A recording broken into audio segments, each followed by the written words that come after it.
Hey, Rod. Good morning. Afternoon.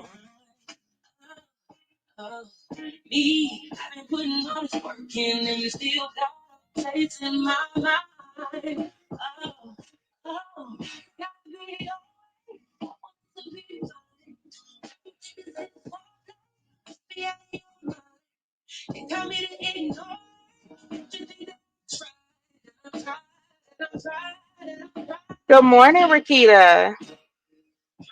Grand Rising, Grand Rising.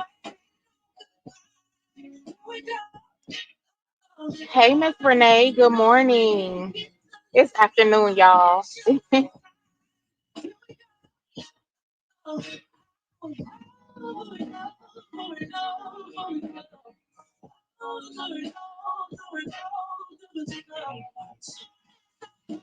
Good morning, Joanne. Good afternoon, Amelia.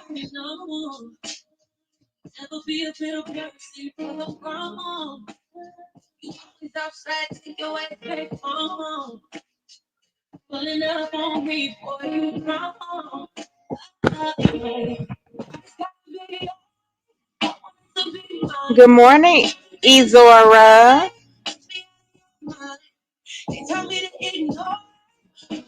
Y'all, come on in, hit that like button for me. No, I said you was first, baby. You was first, Roz. Good afternoon, Roz. Hey, Mabel. Good morning. Good afternoon, whatever it is, wherever you are.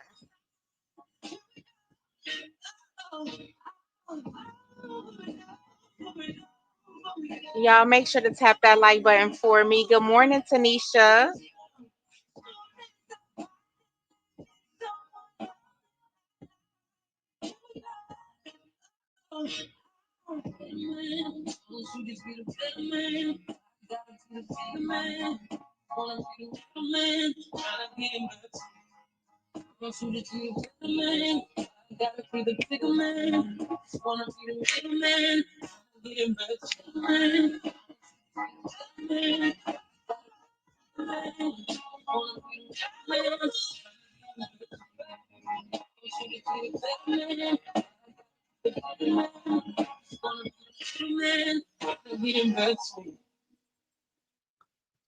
Good morning, good afternoon. Welcome in, everybody. I hope y'all are having a fabulous day. I just wanted to bring a different story. Good morning, that one. I just wanted to bring a different story today. It was pretty interesting to me. I watched the trial, so I'll go ahead and let y'all know what it is about in a second. Please make sure to share, subscribe, hit that like button, all those good things for me, please. And thank you. But anyway, if y'all seen the thumbnail, it's about Latasha Daniels. If y'all remember, she was the social worker um who went to, I'm gonna just say, side piece. She went to her side piece house, and she actually unalived him, and she shot his wife. Um and while doing so, she was saying, before she did it, she told him he broke her heart. So we're gonna get into why it happened.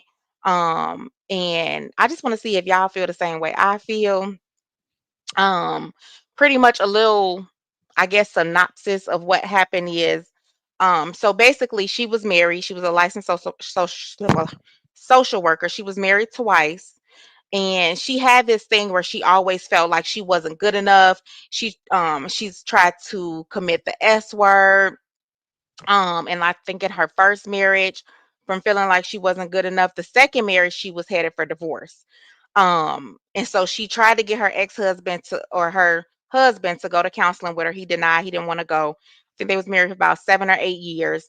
Um, so she ended up wanting to go to counseling, and she did it on her own. Now, the person that she sought out counseling with was a pastor at her church. Okay. And, well, assistant pastor at the church. He wasn't the main pastor. And she was in like one of his groups or whatever. And that's how they knew each other. So she reached out to him for counseling, allegedly. I'm gonna say allegedly, and y'all will see why. Um, I think they first session, she was telling him like everything that was going on. It was like 2 hours. But she felt like he was distracted in that first session, which to me should have been like one of her first red flags. But if she wanted it to be a red flag, pay attention. Um, but she said she felt like he was distracted. But she called for a second session, which was weird to me, right? So kind of got to make it make sense. Well, anyway, she was just found guilty of second degree unaliving of him and reckless endangerment for Pew Pew and his wife. Good morning, Miss Shawnee. And this happened back in 2019, I think. Yeah, April of 2019. Good morning, Yetta. Good morning. So I'm gonna play y'all. And so actually, the wife, I believe she was not being sincere or being telling the truth in her testimony. I believe she knew a whole lot about um what was going on with the husband or whatever. But and then we're gonna listen to her, and we're gonna listen to some of the stuff that he said and some of the stuff that he had going on. Y'all, as a pastor, this stuff be tripping me out. I'm telling you, them church folk, baby. That one you say, yeah, she was always looking for love, but she knew that man was married and she should have stayed away. Absolutely. She couldn't accept the fact that he wasn't leaving his wife. Absolutely. That's what I got from it. I was like, okay, she went a little too far. She went a little too far. Good morning, Terry. Thank you so much for this. Under Section 107 of Copyright Act 1976, allowance is made for fair use for purposes such as criticism, comments, news reporting, teaching, scholarships, and research. Fair use is a use permitted by copyright statutes that might otherwise be infringing nonprofit, educational, or personal use tips. The balance in favor of fair use. Thank you. Hey, Dreamy Girl. Welcome in. Hey, Boo Love. Hey, Robin. Okay, so I'm gonna start. So um we're gonna play hers first. We're gonna figure out why she said, and then we're gonna play the wives. Hey, Kimberly.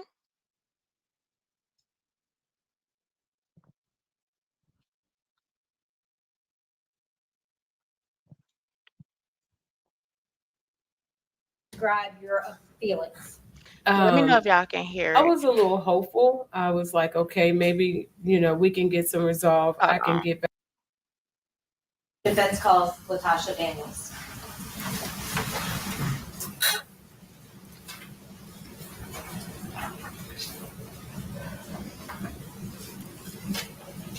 You can raise your right hand.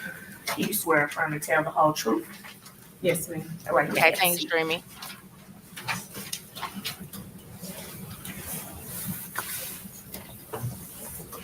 Can you please state and spell your name? Latasha, Latosha,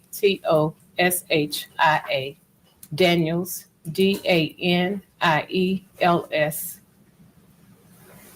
Before we get into all of the allegations here, have you ever testified in a situation like this before? No. So he wasn't. I'm sorry, y'all. I gotta stop because I see that one know what's going on. Good morning, Shadrika. So he wasn't no good. He was. Yes, he was. He was. He was a whore that got around in the Memphis streets. Wife knew who her husband was and accepted his BS, and that's why I said the wife was lying. She was lying, lying, lying. But I don't understand why you just won't tell the truth the way, especially the way he did you. Especially the way he. Is this a comfortable situation? Not at all. Please let me know if you need anything, okay? I want to talk to you about, first, your childhood. Your childhood, okay? Okay. Can you tell me about your parents? My parents, my father was retired military and a minister, and my mom She was my mother. Was your biological father the man that you called dad? No, I was raised by my stepfather, and so I called him father, and my biological father I called Papa. Now, your the dad that you lived with, right? What did he do for a living? Once he Hey, retired from the Ashley. military, he was, from my knowledge, he worked at MM Combs, and he retired from there. And then he began to work for the Salvation Army, where he ran the community community center where the youth would go. And so once he retired from there, he was just home sitting on the porch and buying land and doing gardens. At any point did he become an ordained minister? He did. I was in elementary, but I do recall him becoming an ordained minister. What would you consider his reputation to have been within your community? He was highly respected in our community. Everyone knew of my father and respected him well. And did they know that you were your father's daughter? Oh yes, to the point to where, like, if anybody seen my sisters and I, they would say that's Mr. Briggs' daughter. It's like they knew that who we were. Did that mean something in that community to be his daughter? Most definitely, and we carried ourselves accordingly. Now, how were things at home outside of public? Things at home wasn't as what they seemed in public.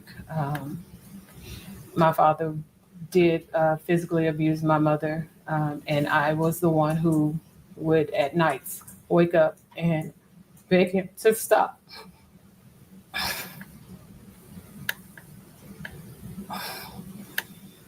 Did you have any siblings in the home? I did. I had 2 little sisters.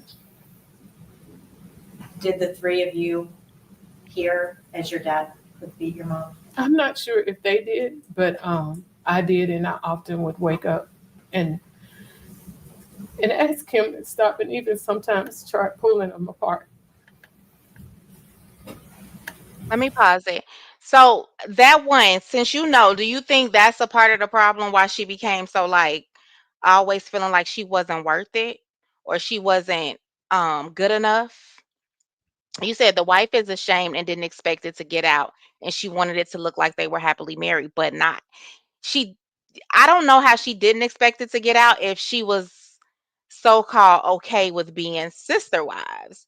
And that's why I was like, I should have played hers first because baby girl is not telling the whole truth.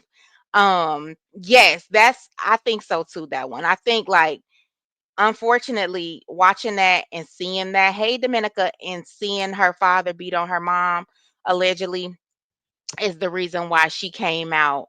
Hey Tyrese, feeling like that. When you were in public, did you let that side of your life show? Oh, not at all. I went to school and I did the things that I was supposed to do, participated in sports and just carried myself, I guess, in a normal fashion. Is that what was expected of you? Yes, we didn't say or tell what was going on inside of the home. Now I want to talk to you about late in your teens, okay? Mm-hmm. When you were 17, you got pregnant. I did. What happened when you got pregnant? I had, I shared with my dad. Well, I don't know if I shared with him or not, but I was told once he found out that I needed to get married. Did you get married? I did. And was that to Rodney? Yes.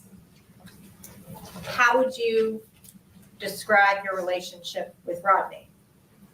In the beginning, it was good. We both had graduated from high school, and so we was building a life together. We moved from our hometown to Little Rock, Arkansas, and purchased a home, and we were doing well. Rodney decided to go to police academy, and during that time, I helped him. I made sure he studied. I did everything that I could to ensure that he made it through police academy and was That one, I agree. I feel like she was, right? Somebody said, y'all, the person might be in here. Was that you, that one that said somebody said that they actually went to school with her or they knew her? But hey, Sabrina. So I do believe that she was. I believe that she was successful in life as well. Um, she was an anger management counselor. So I can't, you know, I don't know how she really couldn't hold her composure, especially driving. Um, y- yes, yes, Sabrina, yes, it's in here too.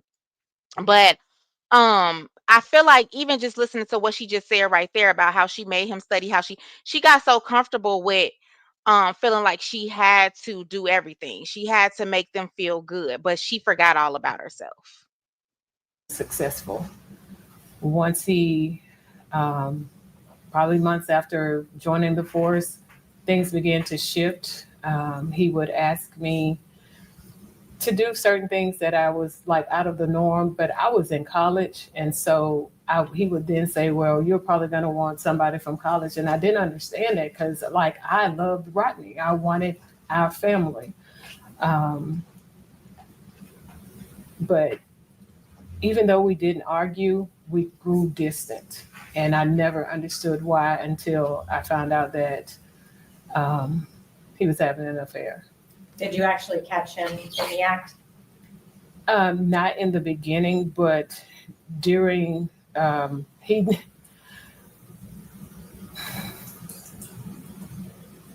decided that we was going to separate. And one day while I was at school, he had packed up all my stuff, put it in a U-Haul, and drove it to my mom's house Hey, Kim. So I see How she long has a were you problem married with for? rejection. for 4 years. Did you eventually get divorced? We did. Now, after that Sabrina. divorce, did you attempt suicide? I actually did it right before we actually finalized the divorce. Did you commit suicide because of the divorce? I'm sorry, attempt to commit suicide because of the divorce.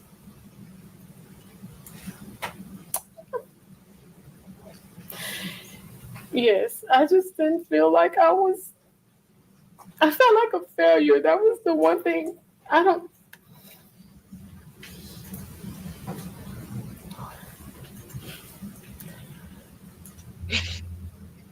Thank you, Dreamy. I felt like a failure. I didn't think that I was enough. And so I didn't feel I had anything to offer. And rightfully so, y'all. You know what I'm saying? I feel like she had every right to feel like that. I just wish that, you know what I'm saying, like her mental was stronger. And some other people, I don't know who it could be someone in here feeling like this, but it's not the end of the world. You know what they say, it's plenty fish in the sea. It's just not the end of the world. I just feel like Sabrina, get out. Get out of here. But you know what I'm saying? Like at the end of the day, m- being having a child, being married to somebody, and then you feeling like you gave your all, I can understand the hurt, but I just, you know what I'm saying? Like some people mental are weaker than others, and some men. Let's talk about the men too. You know what I'm saying? They know that they'll play on that. You know what I'm saying? Until they can't play no more. But you did go on to get an education, right? I did. And you didn't let your divorce or your teen pregnancy, you didn't let those things stop you from trying to get better in your life, right? Right. I wanted to push forward. I wanted to be successful. And I mean, I had to be. So I kept going. And you eventually became a licensed clinical social worker. I did. Now, I want to talk to you about your second marriage, okay? Mhm. That was to Brian. Yes. Now, how long were you married to Brian? I was married to Brian for 8 years. Mhm. Um, was that relationship positive No, Did you feel loved in that relationship? no, Did you feel wanted in that relationship? not at all. Hold on, y'all. Would you describe Brian as being emotionally distant, He very much was. So, emotionally neglectful? yes, Did you try to get Brian to go into marriage counseling? yes, we had a discussion and he didn't want to do it. Did you determine that you would go get your own counseling? Yes, Did you go see a psychologist? I did not. Why? Because of the field that I was in, I just wanted I wanted spiritual guidance, but also because of me being in private practice, I was afraid of Sabrina, she was being that married twice. individual that was getting the water cooler talk per se. Just in my field, I didn't have anyone that I felt like I could really go to and trust because I was very closed off. I didn't share my business with anybody. And so going through that and being in private practice, I didn't want to take what was my income because I needed to be able to take care of the things in my life. So I did not. But I did know that spiritually, I wanted some direction. Why did you feel like you needed spiritual direction? Just from my first marriage, when I went to my dad and told him that I was getting a divorce, the one thing he said to me that just resonated with me was that he said he would have gotten an attorney.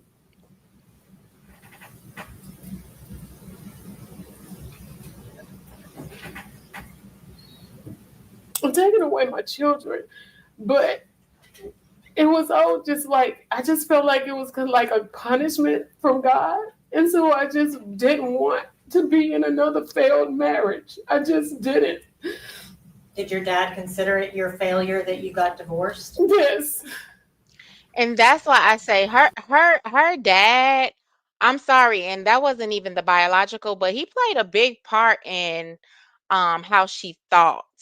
Because at the end of the day, like if you constantly are telling your kids that they're failing, like getting out of a marriage is not a failure if you need to get out of that marriage. If you don't feel good, if you don't feel right about it, if you're being treated wrong, beat on, cheated on, any of that, get out of it. If you feel like that's what you need to do, you need to get out. I don't care who says you a failure.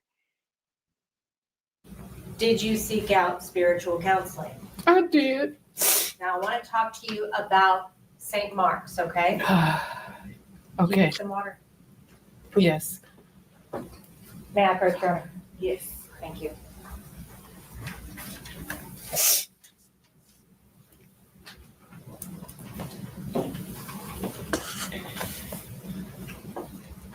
What is St. Mark's? It's the church that I attended in Little Rock, Arkansas. Is it a big church or a small church? It's a big church. Did you have any particular role within the church? Yes. I participated Absolutely, in evangelism, but eventually became a life group leader. How were you selected to become a life group leader? One Sunday, was talking to, just in shaking hands with some of the pastors, Pastor Perry, Brodus Perry, he had asked me, he was like, you thinking about being a life group member? And at that time, I was like, I'll consider it. And then eventually I did go ahead and sign up to become a life group leader. And this was prior to you reaching out for that spiritual counseling, right? Correct. We getting How into the many meat and members potatoes right here, y'all. Go to St. Mark's. At the time, approximately 6,000. How many people were selected to be life group leaders? In our first set of leadership training, it may have been approximately 60 to 80 of us. Okay. And were you then subdivided into groups? Yes, we were divided into cohorts. How many people were in each cohort? About 8 to 10. How many people were in your cohort? It was about 8 of us. Who was the supervising pastor for your cohort? Brodus was our leader. Okay, so I'm gonna stop it right there. Brodus Perry is the side dude. He is the pastor that she unalived. Would you consider y'all's group to have been a close group? We were very close. Did you become close with Pastor Perry through that group? I did. Is that why you reached out to him for spiritual counseling? Yes, I trusted him. Now, I want to talk to you about that counseling. Yes, okay? Raquel. When you approached Brodus Perry about counseling, did you explain why you wanted counseling? I did. What did you tell him? I told him that my husband and I were having some marital issues, and I just needed to figure out spiritually which direction I just needed some spiritual guidance on direction. Did Pastor Perry agree to meet with you? He did. Where did y'all meet? We met in my office. Why? I didn't feel comfortable with being in the church, and I wanted to be in a safe. You went to that church. See, this is where I lost her at. You went to that church every Sunday, probably on Wednesdays too, if you was a group leader. And you mean to tell me you felt like your office was a safe place? You're vulnerable. You're discussing your marital issues, and you mean my office is gonna be the safest place? But when we talk about Brodus, if you and I play his video, I was skeptical and wondering if she had already seen some of his videos or if she had already been on the app that he was on, um, where he was discussing this, what is it called? Oh, it's pretty much poly, but it's a name for it. So I feel like she had already maybe scoped the scene and already knew what was up with him. Space, because this was again something that I was not fully embracing, that I had to deal with, and I wanted to be in a space where I knew that I can be able to be vulnerable. Okay. During the first counseling session, what did you discuss? Everything that was going on within my marriage. How long was the first counseling session? It was about 2 hours. Were you emotional during that process? I agree. Yes, Were you open? I was. Did you tell him very personal, private things? I did. How long, well, at the end of that session, did you determine at that time that you were going to ask for a second session? Yes. How long until you had a second session? It was approximately 2 to 3 weeks before the next one. Did it feel good to get all of that off of your chest? Yes. Did you reach out to Brodus Perry for a second counseling session? I did. Did he say that he would come do a second counseling session? He did. When you had your second counseling session, did you ask him about any odd behavior from the first session? I did. What was that?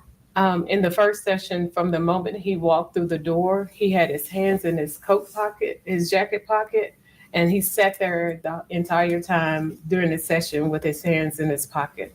So I found that to be a little strange, but I didn't say anything in the first session. So I asked him during the section session, because he came in and he didn't have his hands in his pocket. And I was like, what was that with you having your hands in your pockets?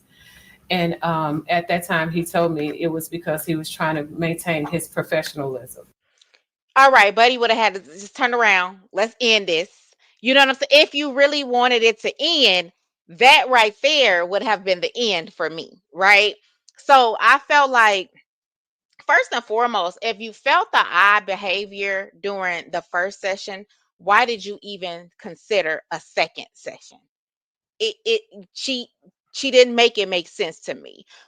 Trek said, regardless of what the pastor did or failed relationships, marriages, it's still no excuse to unalive someone. You're absolutely correct. I don't personally feel like she even unalived him for that reason. I think she has some issues, some mental issues because of those things, but that is not the reason that she really unalived him. And it's still no excuse for that. But I just feel like she felt like he was never leaving his wife. She couldn't have him like she wanted to. And yeah, let me see. That one said, there she goes. She lying right there because she belonged to that church. She didn't want them church folks in her business. She exactly. She didn't that to me didn't make sense. You belong to that church. If you feel comfortable in that church and you're having a counseling session, why should it matter? You had already put the folks church them people in your business when you asked him, because he go there, to counsel you. Was that the first time that you had any indication that he might be interested in you? That was the first time. Absolutely, Sabrina. Did you proceed to start with the second counseling session? We did. What happened after you started the counseling session? As I was talking and sharing, Brodus reached over and grabbed, I had a 2-arm chair, and he pulled me toward him and began to passionately kiss me. And from there, in that session, we did have sex for the first time. Baby. Were you proud? Baby.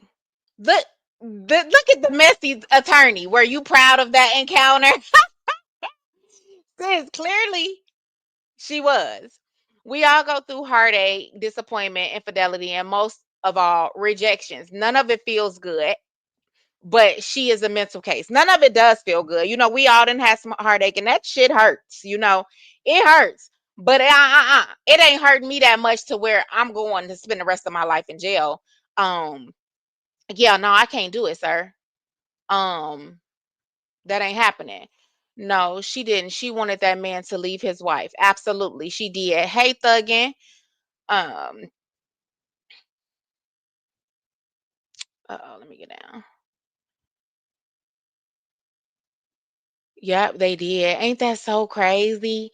Like, Proud of that encounter? In hindsight, no, but at that time, he was giving me everything that I had been missing for a long time. Did you know that he was married? I did. Did you know his wife? I had, at that time, I had seen her at church, but didn't know of her. You got to know her better later? Yes. How did you feel about the fact that Brodus was married? and that's a problem for me. You knew his wife. You knew he had one. Maybe you didn't know her like that. But even during y'all dealings, you got to know her better. What? I know the jury. Married. At that time, honestly, I did not think about it. I knew that we both were married, and I was engaged in what he was giving me. Had you had any attention like that in a long time? No, I hadn't. Had In you years. had any emotional attention? Not in years. Physical attention? Not like that. No. After Not in years. So that means he put it down, Sabrina. He put it down because Shorty could not stop. Okay. What you said, Dreamy, she thought about it and did. after your counseling sessions, did you end up getting divorced? That was in February, and I did end up getting divorced in December of that year. That's when it was finalized? Yes. And did Pastor Perry encourage you to get divorced?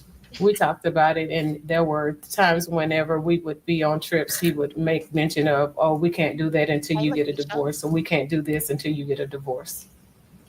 Now, I want to talk to you about your relationship. Well, with what Brodus couldn't they? Perry. What was it that they couldn't? So this is the part where he was leading her on, and we gonna just be real. Like he played a big part too, or whatever, because he knew he was married and he knew she was married too. So I'm not just gonna put it all on her. But at what point did y'all have to wait for anything to happen when you was divorced? Because y'all had already did the do. Y'all had already did it. Okay. After y'all had sex, Mhm. Did Brodus give you any particular instructions? Yes. He immediately told me to download a app for us to be able to communicate. That app was called Confide. Tell the jury what the Confide app did. The Confide app, it's whenever you would send a message and when you read that message, it would disappear. You couldn't screenshot it or anything like that. It would immediately disappear once you took your finger off the screen. Did Brodus teach you how to use that app? As we continued the app, it was probably maybe a week or two later, he found out that if you had, like, other people had your phone number in your phone and they had that app, then they could see you on it. So he had me to change my. That wasn't the question. The question was, did he teach you how to use that app? And what I took from that is she taught him how to use that app. He just figured it out that if you have other people in your contacts that has that app, they can see that you have it as well. Okay. And Trek says sometimes we as women think a man will change their mind about their significant others by giving up their best cat sessions. Like, girl, you too old or grown for that. And that's a fact. They gonna be who they want to be. When y'all started with the Confide apps, baby, you should have knew what was up. Let me see what you said. So he encouraged her to get a divorce, and he was to stay married. So I wouldn't say that he encouraged her to get a divorce because she was already on the brink of divorce, right? She was already there. So I just feel like he played um he just played on her mental. Like, he was using her to get what he wanted from her. And he got it the second time. Name on it and also changed the way that I attached it to my account. So I went from having my phone number to coming up with a email address. So I made a new email Period. address to be able to attach it that nobody else had. And he taught you what all you needed to do for that app to do that, Correct. so that it could not be traceable back to you. Correct. And he did that all very quickly. Yes. Did he have, or was it almost a rule? Was it a rule that you had to use that app to talk to him? Most Look at definitely. y'all. Y'all on the app. That Huh? was our main form of communication. As the relationship went on, if he wanted to use a different form of communication, like an email or maybe even direct messaging, he would then tell me, go to this platform or go to that one. But it was not, if I was to reach out to him without him reaching out to me first, I had to use the Confide app. Did he set any other rules for your relationship? Check this out. As far as it came to trips that he wanted me to go on with him, I was the one who had to pay my way as far as airfare or travel. And then he would, his words would, he would then take care of the rest, meaning that I would have somewhere to stay. When I was in the hotel rooms, I was to stay naked. I couldn't have on any clothes. I had to, and the only way I would have clothes on is if, like, we were getting ready to go out. But other than that, when in the hotel room, I had to be naked. Now, ladies, if you had 2 failed marriages and you always felt like you wasn't good enough, on the 3rd time around, no, y'all not married, but you already see the controlling spirit. You already see he's making you feel like the scum of the earth. You already see he's using you for what you got. Okay. And you mean to tell me you accepted somebody telling you that you had to walk around naked and you was not to put on any clothes? And if you did put on clothes, whether the room was cold or not, he gave you the cold shoulder because, see, you told him already of how you felt. See, this is why I always say, when you get with somebody new, even though this was not her man, when you get with somebody new, you kind of don't need to tell them how you was treated before. Because if they know you was that weak to let somebody else treat you like that, oh baby, they gonna try their luck. And that's what he was doing. Because once she didn't put on no clothes, or once she did something out of her, you know what I'm saying, that he didn't like, then he gave her the cold shoulder. He would just have intercourse with her and then turn his back. Let's continue. I couldn't, if something was to have happened to him as far as medically, he did not want me to call 911. I would have to call who referenced him as the professor, but it was Pastor Pointer. I would have to Now call look at them him in church order folk, to y'all. get This him. this is real sad because you don't call 911 if I fall out in here. Call Pastor Pointer. What? Call Pastor Pointer. So that means the church folk was already in your business. So this is why her story didn't make sense to the jury because they was going for first degree, but she actually got second. But girl, the people was already in your business. Emergency attention. He said verbatim lots of times, do not call 911. Did he add any rules towards the end of your relationship? At the end of the relationship, he wanted me to say yes, sir, and no, sir to him.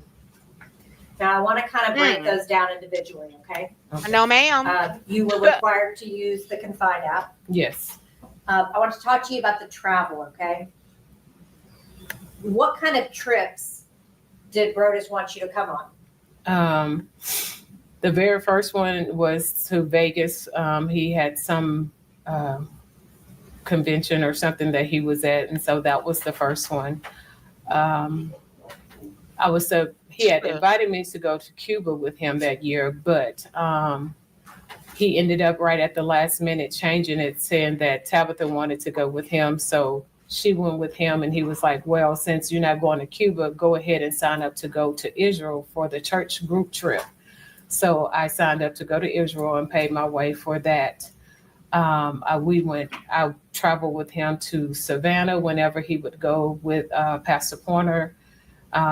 Were there some trips that were for the pastors? Yes. And then other trips that were for the church group members? The only church group that trip we went on was to Israel. The rest of them would be if he was doing something on his own, I guess, speaking engagement wise, or if he was following Pastor Pointer. And then were there also personal trips? And then we had personal trips. If Brodus told you that he wanted you to go on that trip, was it expected that you would be on that trip? I was on that trip. Now I want to talk to you about the hotel room rule, okay? What would happen when Brodus would walk in and you were wearing clothing in a hotel room? Once I did it and just, I don't know if I was cold or what, but when he was like, why do you still have on clothes? And when that happened, he withdrew affection from me. Like he was very cold, didn't want to be intimate until after I got undressed. But even then, it was then like a punishment I had to wait for him to decide that he was going to then give affection. Now I want to talk to you about Pastor Pointer, okay? Give affection means decide when he wanted to F her. Okay, because at the end of the day, y'all keep saying it in here, her self-esteem was very, very low. You know what I'm saying? Like, yes, she was paying to go where he wanted her to go. Yes, she was flying herself out. All these things shows low self-esteem. She didn't just want sex either, y'all. She wanted any type of affection. She didn't care what it was. She just wanted to feel wanted, period. Okay. You called him the professor? Yes. What was his position within St. Mark's? He was the lead pastor of St. Mark. Did he know about your relationship with Brodus? Yes, we hung out together a lot. Do you know, is that why Pastor Pointer was supposed to be his medical emergency contact? Correct. Now I want to talk to you about the beginning of your relationship with Brodus, okay? Mm-hmm. How would you describe y'all's relationship at the beginning? At the beginning, it was, I'm gonna have to say, amazing. I felt beautiful. He showed me so much attention. We did all kind of things together. It was, even we gelled intellectually. It was a great relationship. Y'all, Do y'all see those faces? Like she's still in love. Another man could do the same thing to her. Because when they asked her to explain it, she got to smiling. She got to thinking in her head, reminiscing about it. Another man could do the same thing to her again. Church folks, the most messiest of them all. They already be knowing stuff. They sure do. They be whispering it. Y'all seen Miss Pittman over there with Miss Ross? Y'all seen? Yeah, they be girl. They be talking they junk. Okay, my grandmother was. Yup. Right track, Alan. Church folks ain't dumb. They know before you know. They be observing everything. Um, just like this damn internet, ain't it? The church didn't send you to Israel. What kind of church was this? My nana never had to pay for her Africa trips. They was taken care of by the church. She basically was this man's pet willingly. She was willingly. She loved that. She loved it. Like she was like, oh, he treated me so. And she had that smirk on her face. She was loving it. Shit. Everything that you didn't have before. Everything I didn't have before, even to the fact I show up in my office and he had me a dozen of roses sent to me. It was just like everything that I wanted, everything that I even shared with him that I didn't have, he was giving it to me. Did you also give him Right. things? I did. What kind of things did Brodus like? As the relationship progressed, he got into cigars, and that was a big thing for him, to the point to where he had someone to Just look how she looked draw when him she up a speaks logo, to him. and then I selected the She ain't name, saying so no he more. became the Smoking Savant. And so the more expensive the cigar, the better for him. Then it went from cigars to bourbon, and he had to have the best of the bourbons. Did you buy him the best of the bourbons? Yes, I did. Did you Woo! buy him the best of cigars? I did. Did you buy him other things? He wanted this Hey, Toomey Rolanda. briefcase for work. I think it was like $400. I got him that. He was working out, and so he needed more workout clothes, and so I purchased No, Nina. She was actually a church group leader. She wasn't the secretary. him like $400 worth of gear And don't forget, she was a licensed clinical social worker and an anger management counselor. and Nike gear. There was a time when he wanted to redo his closet and get some things organized, and I bought all the organization things to make sure that whatever he needed, I did it so that he could be good. Did he also expect you to do that? It got to a point to where it did become an expectation. So she thought she At the was buying beginning of him. your She was relationship, buying him. At some point, did Tabitha go to Florida? Yes, in 2017, it was around, I think, October. Brodus said that he had sent Tabitha back to Florida and that they were separated. He said that he just needed, he was feeling this urge of, he had this thing of saying that he was always wanting to be single. He never knew what it meant to be a single man. And so in that instance, he was sending her back so he could explore that to some degree. Did he indicate to you that they were separated? Yes. How long was she in Florida? At least to after Christmas. So over a month, Yes. 2 months. Yes. And during that period of time, were you staying with him a lot? Yes. I stayed probably about 3 or 4 nights with him during that time. And we also went out of the country. Now, I want to talk to you about when y'all would travel together, kind of what you would, or I'm sorry, not when you traveled, the things that y'all would do together. Okay. Travel was one of them, right? Yes. And did you both get interested in bourbon?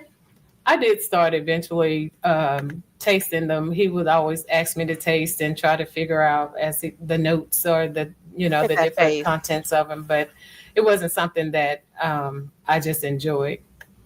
What about cigars? Again, I did begin to smoke certain cigars. He picked out one that was better for me than the others that wasn't too strong. I had left it on Sabrina's comment because that was one of the things I thought about. You was in a failing marriage, right?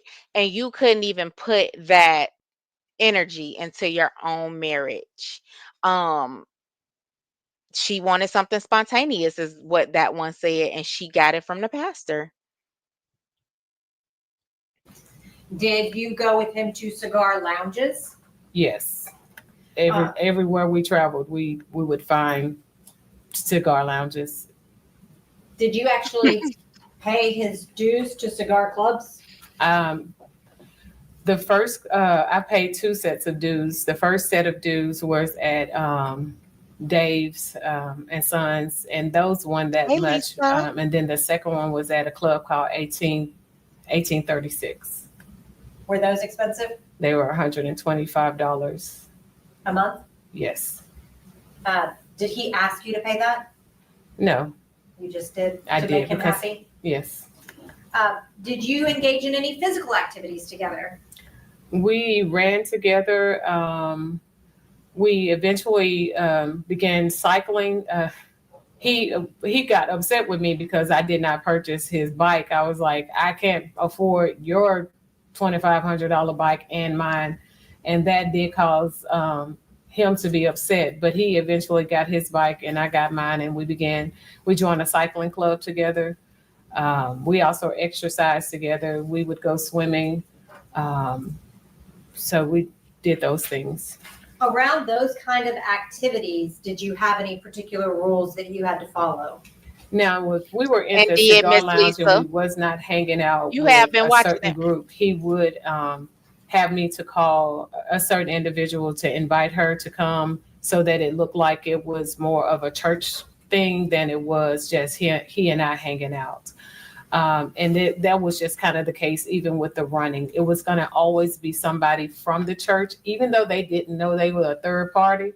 It was the way of being able for us to still be together, but it not look like it was just us together. It would always be someone from the church. And who made that rule to have somebody else always there? That was him. I want to talk to you now about ethical non-monogamy. That's Okay. the word right Yes. there. He wanted to have ethical non-monogamy, where they'll talk about it in a second. And I believe the wife knew, y'all. His wife knew, even though I feel like her testimony she didn't tell the truth. She was not honest. You said, I bet her man likes cigars and bourbon. Hold on, let me go up because you was acting a mess. She said, I bet her man like cigars and bourbon. She's selfish. Yeah, I feel like a lot of these things, if she really wanted her marriage to work, if she was really going in that counseling for that purpose, then she could have put on for her husband. She could have turned it up a notch. You know what I'm saying? Evidently, something was missing, and you should have got to the bottom. Y'all should have got to the bottom of it. Her husband must have been born because Pastor received everything, didn't he? Yes, he did. She gave her all, but I mean, part of that is just because she don't feel like she good enough. So she's used to giving her all and buying the love, buying the affection. To me, this wasn't out of the normal for her. Did Brodus talk to you about ethical non-monogamy? Yes. Was this a lifestyle that he was interested in? Yes. Can you tell the jury what Brodus told you about ethical non-monogamy? What is it? It is where individuals are able to have multiple relationships, but everyone in the relationship must consent. Did Brodus tell you that he had talked to Tabitha about ethical non-monogamy? He did. Did he tell you that Tabitha had said she was comfortable with it, but he just hadn't told her about you yet? He said that she had given him permission to be open on his side of the marriage. So she was not allowed to be open on her side. Correct. But he told you that she had given him permission to go outside. Yes. But he had not told her about you, to your knowledge. So then that makes sense. So maybe some of his wife's testimony is now understandable because the wife claims he never asked her. He never brought it up to her. But we'll get there. College. No, not to my knowledge. Did Brodus ever give you a book to read? The Ethical Slut is the book that he wanted me to read so that I could have a more foundation and knowledge of this lifestyle that he was wanting to be in. Did you read that book? I did. Were you Child. interested in the lifestyle espoused by that book? No, I was not. How soon into the relationship did Brodus Perry start discussing this concept of ethical non-monogamy? Actually, it started, so we were just having conversations about things in life that we wanted to do, bucket list type of things that we were curious in. And at that time, he was like, one of the things I want to do is have a threesome. And I was like, yeah, no, that's nothing I've ever thought about. But he was like, well, I've had one before, but I paid for it. And this time I want to have one where I don't have to pay for it. And so he began to speak about, the term he would use is Tabitha and I being sister wives. Didn't quite know what that meant, but as things went on, he would start to talk about me watching them have sex. And he was like, but I think she'll be on board with it, just give it time. But so this would be the dialogue. And that dialogue just continued on to where it went from watchers to now wanting to have the threesomes, and then that's when the Ethical Slut was introduced. And so it was just like a progression of this lifestyle that he wanted. So kind of breaking that down, how far into the relationship did he start discuss wanting a watcher with you? It was pretty early on. I would have to say it was before Mm-hmm. it was before they took their trip to Cuba, which was around his birthday in May, that he began to talk. Mhm. He was talking about the watcher. So that was 3 months. Was that a different trip than the birthday trip that he took where he had the threesome? Yes, that was a different trip. Okay. Did the threesome birthday trip happen while y'all were together or before? It happened while we were together. Did you know that he was going to do that? The threesome trip in Cuba? No, when he went and paid for the threesome. Oh, that was well before I knew him. At any point, did you watch him and Tabitha have sex? No, Was Tabitha ever invited to watch you and Brodus have sex? no, Were you comfortable with the concept of a watcher? no, Was Brodus persistent about a watcher? very much so. So I don't believe that part. I don't think that she led on to him that she wouldn't be comfortable. I think she was in the mind frame of she'll do anything he wanted her to do just to have him around. Terry, you said, I hope he didn't cause a destruction in their home like Rampage Jackson destroyed the UFC door in that throwback UFC clip. Well, she did, Terry. She actually unalived him.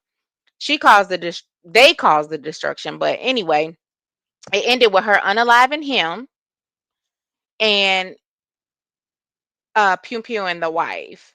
Yes, he does. And that's in one of these clips, Miss Lisa.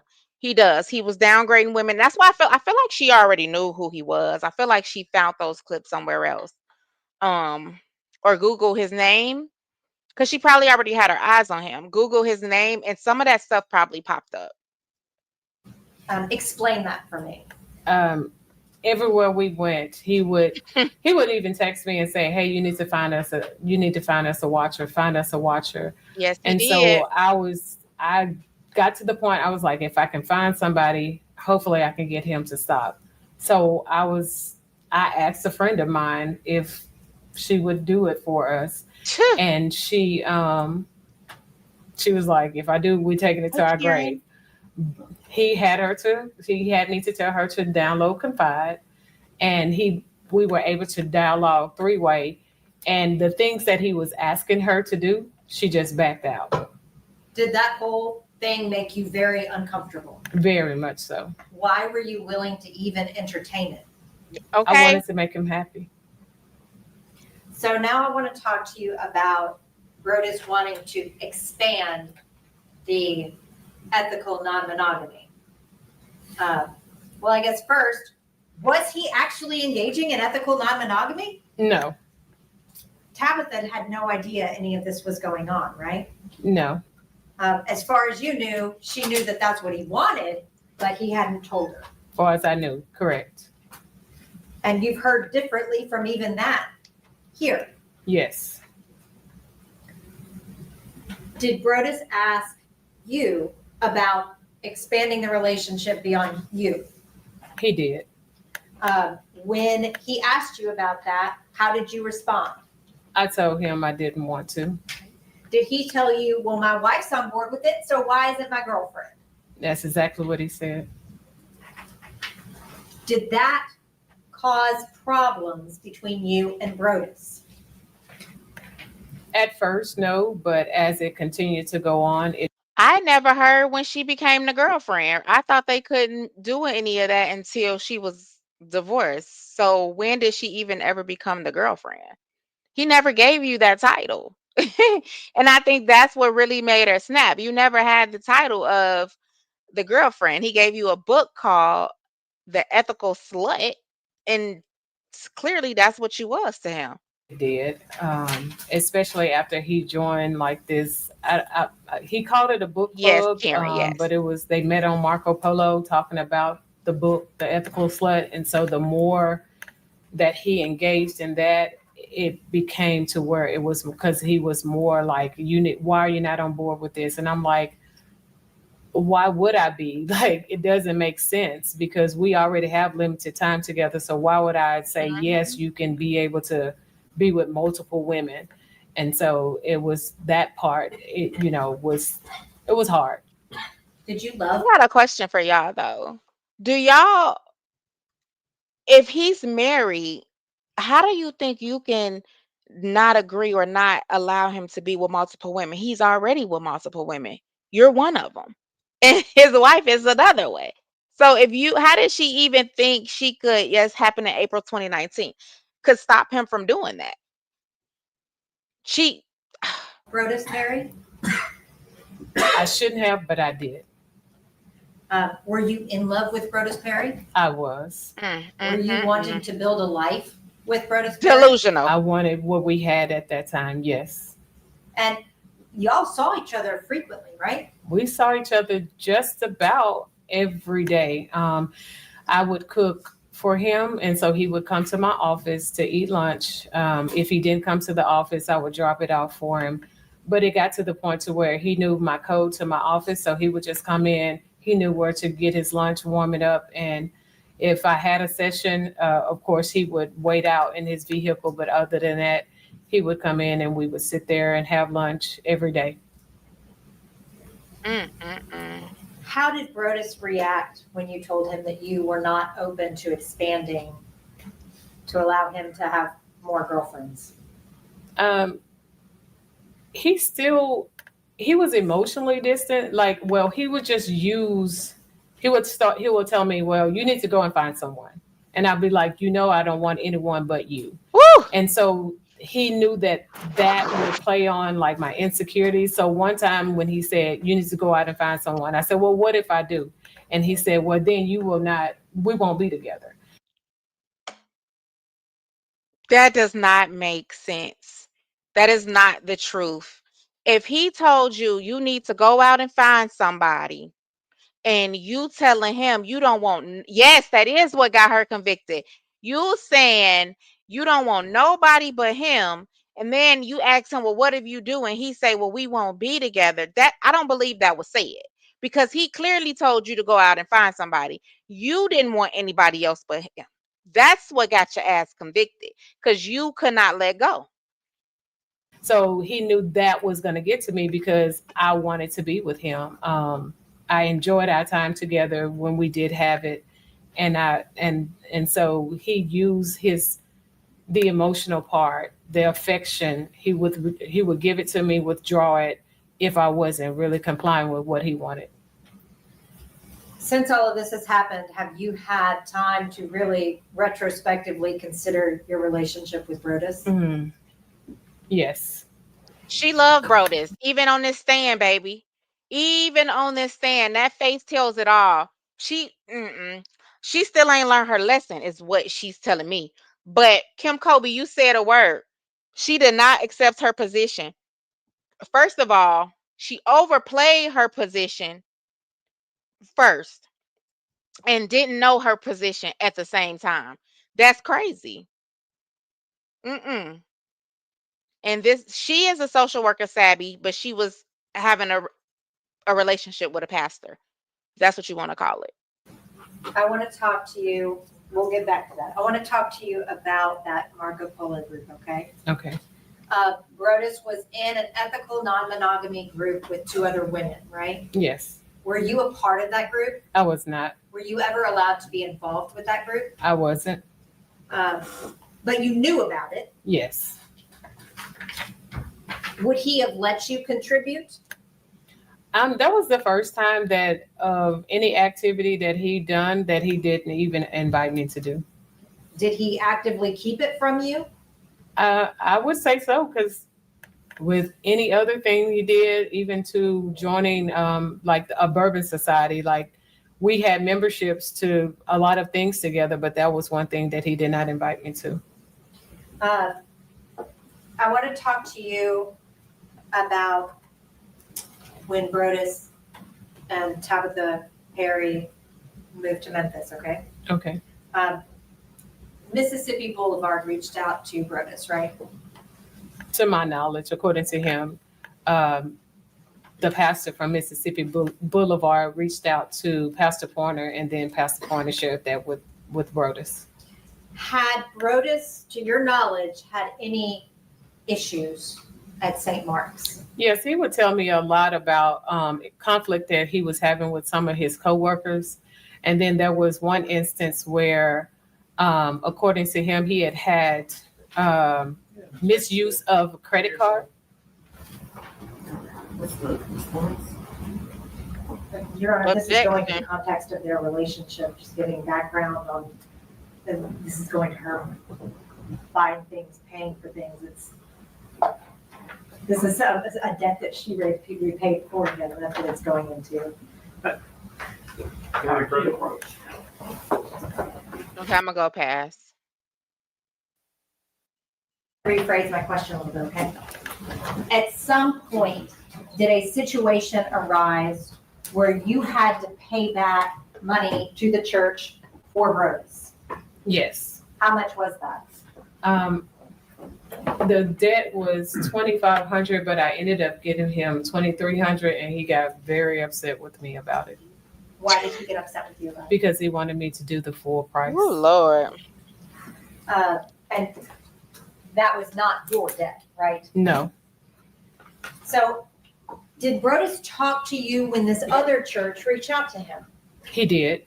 Did he discuss with you whether or not he should accept it? Yes. What did you tell him? I told him I thought it was a great opportunity for him. Why? Because of the things that was being shared to me, that some things he was dealing with within the employment at St. Mark. I thought that would be a great thing for him. So he sent me his resume, told me to change it to performance-based, and I did that, and he went to the interview. Is Mississippi Boulevard a prestigious church? Mhm. To my knowledge, And you're not from here, right? no, You've never lived in Memphis? I have not. Did he eventually, to your knowledge, accept that position at Mississippi Boulevard? Yes. Did the church have a going away party for Brodus and Tabitha Perry? I planned a going away party. Actually, he had two. He had one at the Cigar Lounge and then one for the church. Who planned the party listen. at the Cigar Lounge? I did. Who planned the party at the church? I did. Wow. Paid for the majority of the gifts? I did. And then he gave me a backstory on how to be able to elicit money from the other members of the church so that he could have a certain amount of money for when he left. Baby. Like it was, hey, reach out to the life groups and tell them, I'm going away and we're going to do monetary gifts. So that's what I did. Did he get monetary gifts from that? He did. Before Brodus left, did he give you his new address in Memphis? Yes. Now, I want to talk to you about after they moved, okay? Okay. Did your relationship with Brodus Perry continue after he moved to Memphis? Yes. Would Brodus come back to Little Rock? He would. Do you know why he would come? Why he would come back? Yes. The main reason why he would come back is because of his orthodontics appointments. It wasn't her. And then also he was building up a business and a consulting business, and he was beginning to he had one client that he was coming back to begin to do some consulting with. What would happen when he came in town between the two of y'all? We would meet up at the hotel and hang out. I want to, and was that he would come in town and he would contact you Yes. and y'all would get together? Yes. Now, I want to talk to you about April the 15th. I'm sorry, not April the 15th, March the 15th of 2019, okay? Okay. Did Brodus come in town that day? He did. Did he text you? He did. Did you meet him at the hotel? I did. Do you recall what hotel? I think it may have been Spring Hill. What happened after you went to the hotel? The first time I went to the hotel, it was, just a drop off. He had asked me to bring him, to go buy him something to eat and to stop by and get him some bourbon. After I brought that to him, we made an agreement to meet up later on. I had called him and as it was getting later and say, hey, what time are we going to meet up? And he was just like, I don't know. I'll let you know. Hey, Latte. But he never called. So I was at home and I was like, That's normally what happens that I'm one. just going to break up with him. Like, I'm not going to do this treatment. Like, no. I went to the lounge. I still had some gifts to give him, and he was coming out. And I said, unlock your car. And I started putting the gifts in. Well, once he got closer to me, he just hugged me and gave me the key to the room and was like, go to the room. So I was like, okay. And I did. Once he hugged you, was it all better? It was. Is that kind of how it went with Brodus? Yes. Baby, it ain't that So much tell me about- affection in a gap world. It's not that, We got to do better. What happened after that? That was one of the times that I still had my clothes on. So of course, when he got in there, he's like, why you still got clothes on? And I was like, oh, I'm sorry. I'm sorry. I got undressed. I did tell him, I said, I was coming to break up with you because of the way you're treating me. And he laughed it off and was like, well, why didn't you? And I was like, because I really do love you. He came over to the bed, started tickling me. We laughed it off. And then as we began to engage in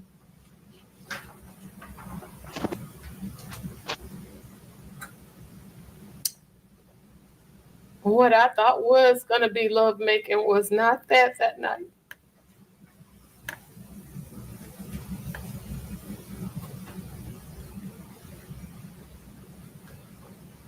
Can you tell me what happened? Yeah, she reminiscing as she speaks.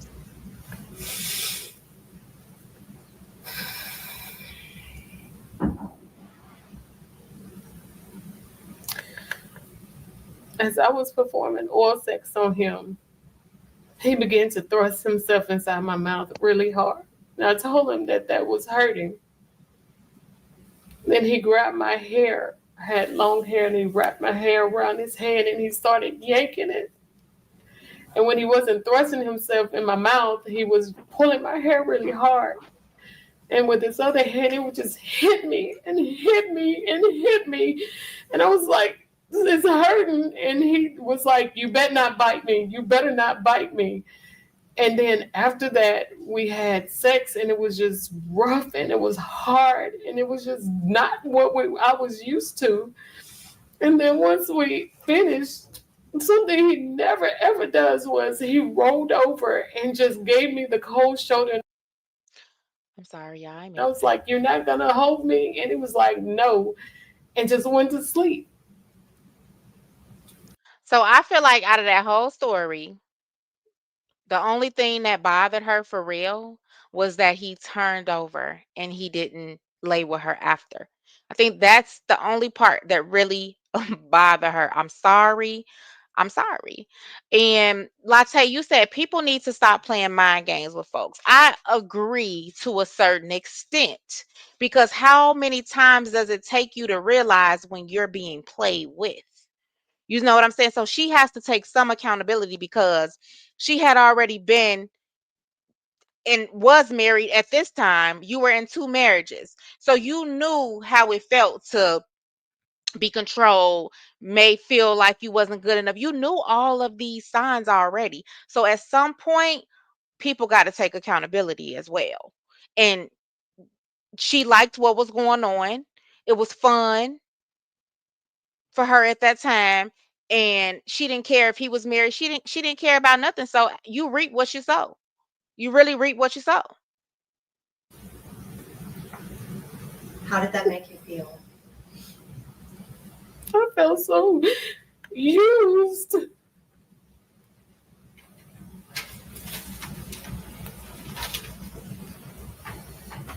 Did that affect you emotionally? Yes. I was just like, what has always happened to me?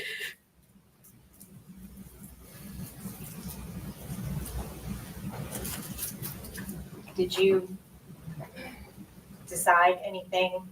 That's the woe is me. Why does this always have to happen to me? Well, what did you expect to happen to you when he already had a wife?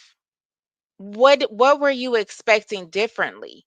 He didn't belong to you. He wasn't even a single man that you were dating. Both of y'all was married. You accepted that. That's something that you accepted.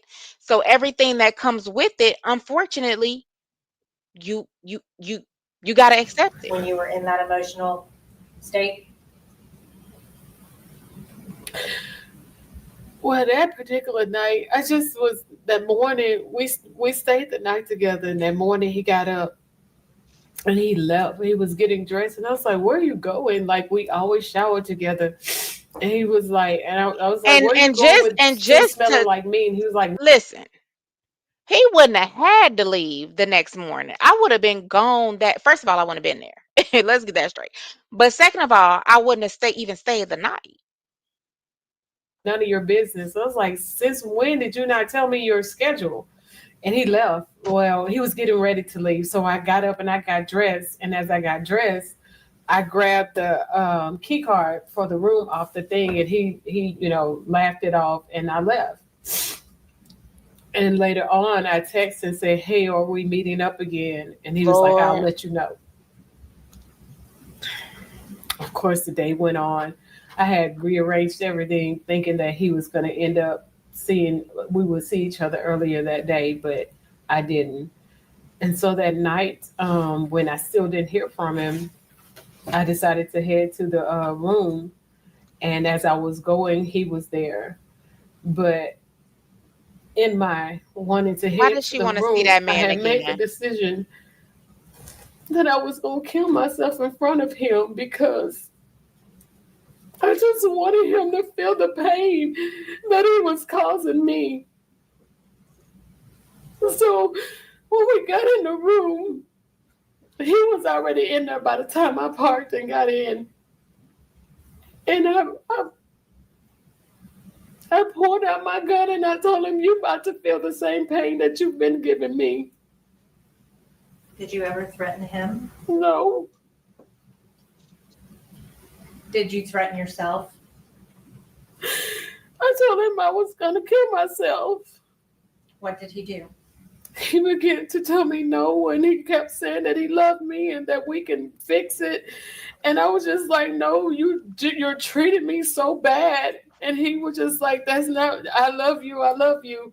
And eventually he talked me into putting the gun on the counter and coming over and sitting and talking to him. And the truth is, he didn't Did care that, if you did it. He just didn't want to be there when you did it. I'm sorry. I got to be honest with y'all. He really didn't care. He just didn't want to be there when she did it. You know what I'm saying? Because of course, he still has a wife. Of course, he's still the pastor of a whole new church. So what does that look like? restore a reason for you to live in that moment?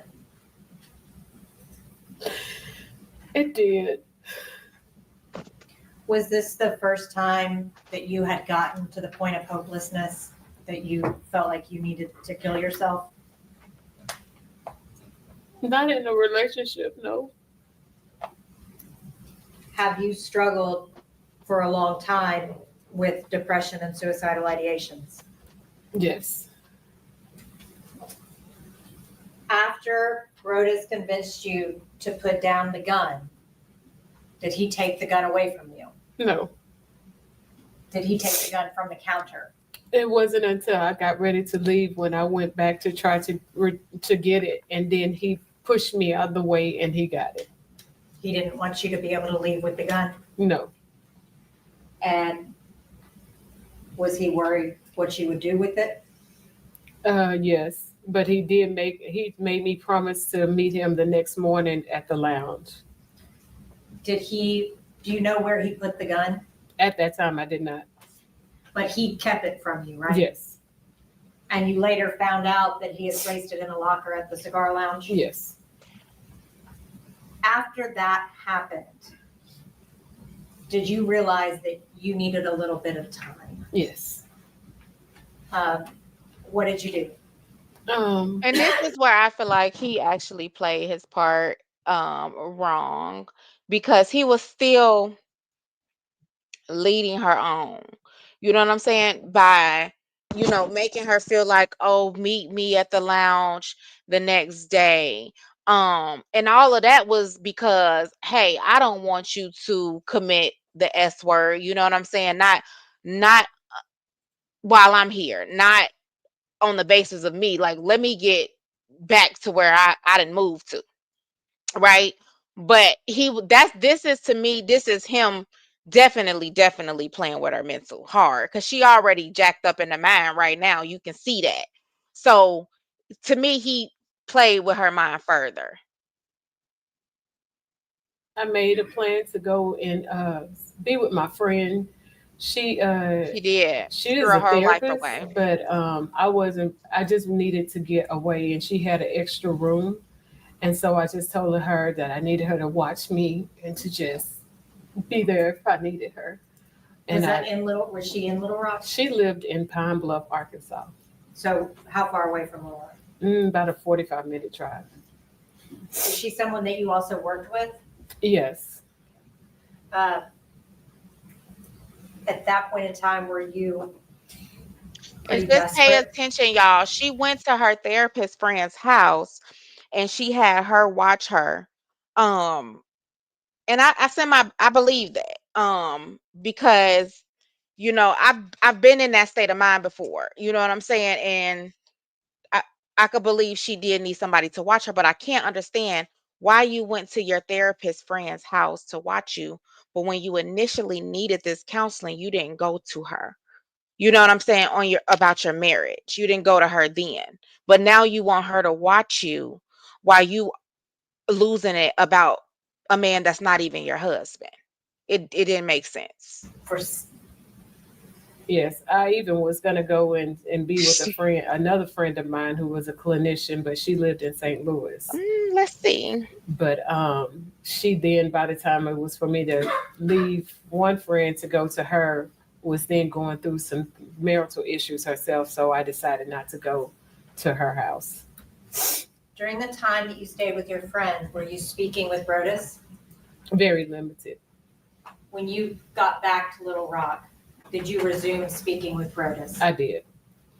You too, Were Miss y'all Lisa. still Thank you together for at that coming point? in. Yes.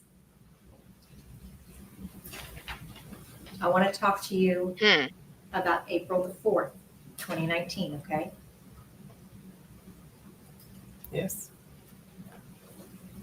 Can you tell me about the text that you got on April the 4th? I had sent our regular good morning text. I didn't hear anything from him that morning. And then later in the afternoon, I seen what he had responded. And so I opened it up. And it said, I think our time is Well, up. for real. So he had broke up with me via disappearing text. How did that make you feel?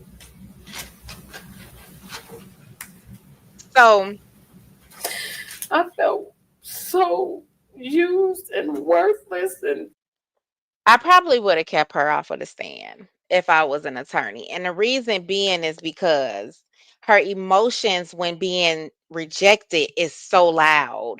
He broke up with me during this. He said he didn't show me affection. That's when she cried. But when she's talking about, oh, how was the relationship in the beginning? Oh, it was so he treated me like a queen. She's smiling. She's all into it. But I only see emotion, I guess that's if we're gonna call it that, when he rejected her, when he broke up with her. I Hey, just Lolita. felt like trash. Like who does that to somebody who they say that they love? You're a man of virtue.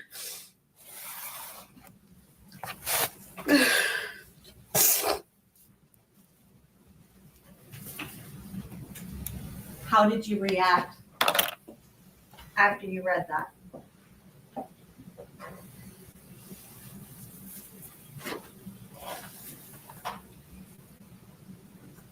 Hmm. I wrote a letter. I wrote a suicide note to my family because I was just like, I'm tired. I'm tired of the pain. I'm tired of it all. And I just wanted I wanted the pain to end. So I wrote a note and made a plan to take my life. You're a man of virtue, the witness. Yes.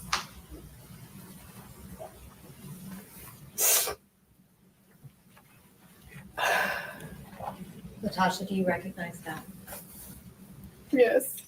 What is that? This is the note that I wrote to my family. Your Honor, I'd ask that that be made the next numbered exhibit. In objection. B22. Who showed the suicide letter is. I'm tell y'all, I'm not offing myself over no man, and I'm definitely not offing myself over somebody else's husband. Hey, Pratt. Karen, I wish I could tell you. Latasha, can you tell me the date and time of that letter? April 4th, 2019 at 3:14 This is p.m. the day of the unaliving, y'all. Can you read that letter to the jury?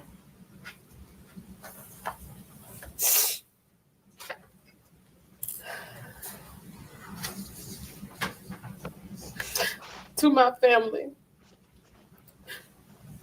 I'm sorry that I have let you down. I tried my best to be the person you all thought I was. I tried to be the person you could count on and be proud of. However, I have been depressed for a long time. I did well with coping until the past 2 years. My world changed February 24th, 2017.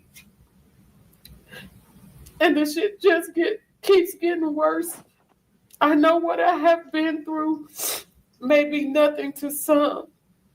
And you don't understand why I couldn't bounce back.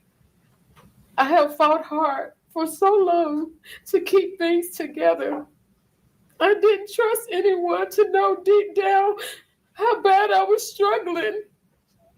Only a few people knew, but they couldn't help me. To my fellas, I'm so sorry that I have let you down. I have fought hard to be the best mother I could be to each of you. I pray that what I have taught you will stick with you forever. Please don't be ashamed of me. Mother, thank you for being my mother. Please know that although you didn't think I loved you, I really did. I wanted so badly for us to be close. There was many times I just wanted to crawl into your arms and have you hold me. I'm sorry for being a failure. I tried to make you proud of me. Words can't explain or express the pain I feel at this moment. I have pretended for so long to be happy. I have tried to work through the pain and begin to heal. But just as my life would have it, yet another loss appears to remind me just how much of a failure I am. She chose the I man. don't have any insurance and I don't have any money. So please just have me cremated and don't worry about a service. I don't want to be a burden. I'm sorry for letting all you down. I love you as all so much, and I wish I could live myself as much as I wish I could love myself as much as I love you all. Please take care of my fellas and always remind them of my love for them. I'm not being selfish. I just don't know how. I don't know. Okay. I don't know. This got out of hand, but it says, I'm sorry for letting all of you down, and I love you all so much. I wish I could love myself as much as I love you all. Please take care of my fellas and always remind them of my love for them. I'm not being selfish. I just don't know how to continue bearing the pain I have felt for over 25 years of my life. With each loss, hurt, disappointment, etc., I've experienced through the years, it only added to my current state of mind. I thought I could continue to push through and be strong, the strong Tasha everyone know, but I can't. I'm weak. And I have been for over the past year and a half. I thought I would bounce back. I prayed consistently, but I guess God no longer hears my prayers since I wasn't doing his will. I'm not perfect. I've messed up so many times in my life. The thing I wanted to be the most successful in, I messed up not once, but twice.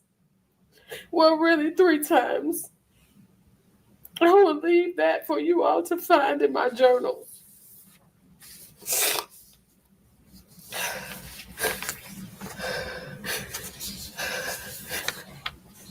So about that note, so Karen, no, she hasn't been sentenced yet. She was just charged, convicted. Um, she said it. I only know of 3 things that she's mentioned in this whole testimony that she failed in, because she was very successful. She was very smart, but she had her kids. It ain't like she lost her children. She didn't lose her mother. You know what I'm saying? The only thing she lost was some men, and she chose that above everything, everybody, so much that it drove her crazy. Yes, it was those relationships. That's it. That's all. Hey, Robin. Patrick.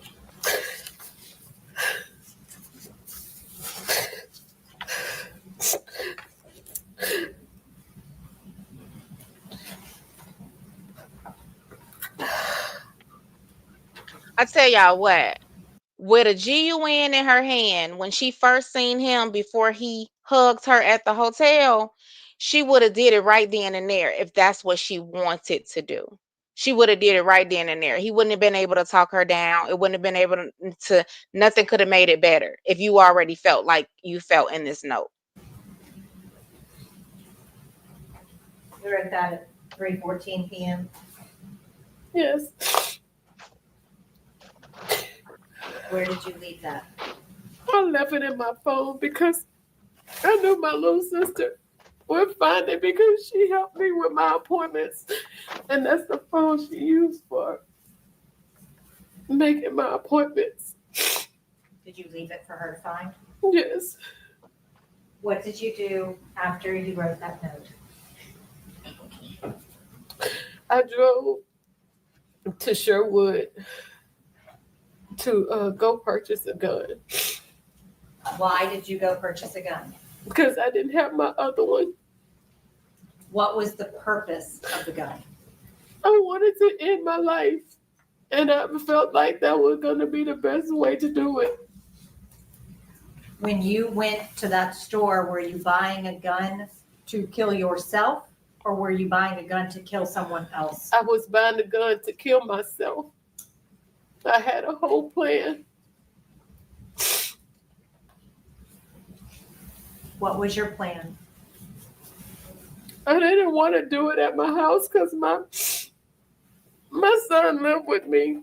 So I decided, as I was just thinking about all the pain, to go to this park in Jacksonville, Arkansas.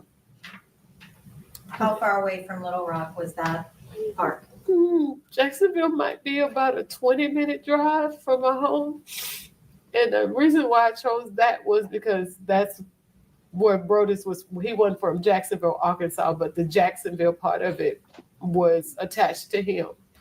And the name of the park was Johnson Park, which was attached to my second ex-husband. And then Ray Road, my daddy's middle name was Ray. So I just associated with all the pain from the men in my life. And so that's where I was going to go. How did you go there? I was going to drive in my car. It's from my home, it would have been straight down 440. Is that an interstate? Yes. What happened while you were driving to Johnson Park? As I was driving, I saw the Memphis exit. And so then I was like, go talk to him, Tasha. Just go let him see you. Go see why. And that's what I did. I just drove so I can see him face to face and hope that I can get something from him besides the fact that he broke up with me with a disappearing text. And as I was driving, he did text me, and as he was telling me that he still loved me. So I was trying to just figure out what was going on. What did you do after you saw the Memphis exit? I took it and I drove to Memphis. Where did you go? I went down to where I knew he would possibly be, which was a lounge. I guess it's in the downtown Memphis area called The Pocket. An anger management counselor had all this time to drive from Arkansas to Memphis and not think about what she was going to do. That's one reason why I think it should have been first degree, because I feel like it was premeditated. She didn't get first degree though. At the time, I think it was a fairly new lounge that he, when he got employment at Mississippi Boulevard, one of the members there had told him about. Did you go to the Pocket because Brodus told you he goes to the Pocket on Thursdays? Yes. Do you remember what time you arrived? I don't. I just know it was dark. And I know that I circled around for approximately 30 minutes trying to find a parking spot because I didn't know that you couldn't like park on the street, that everything down there was paved.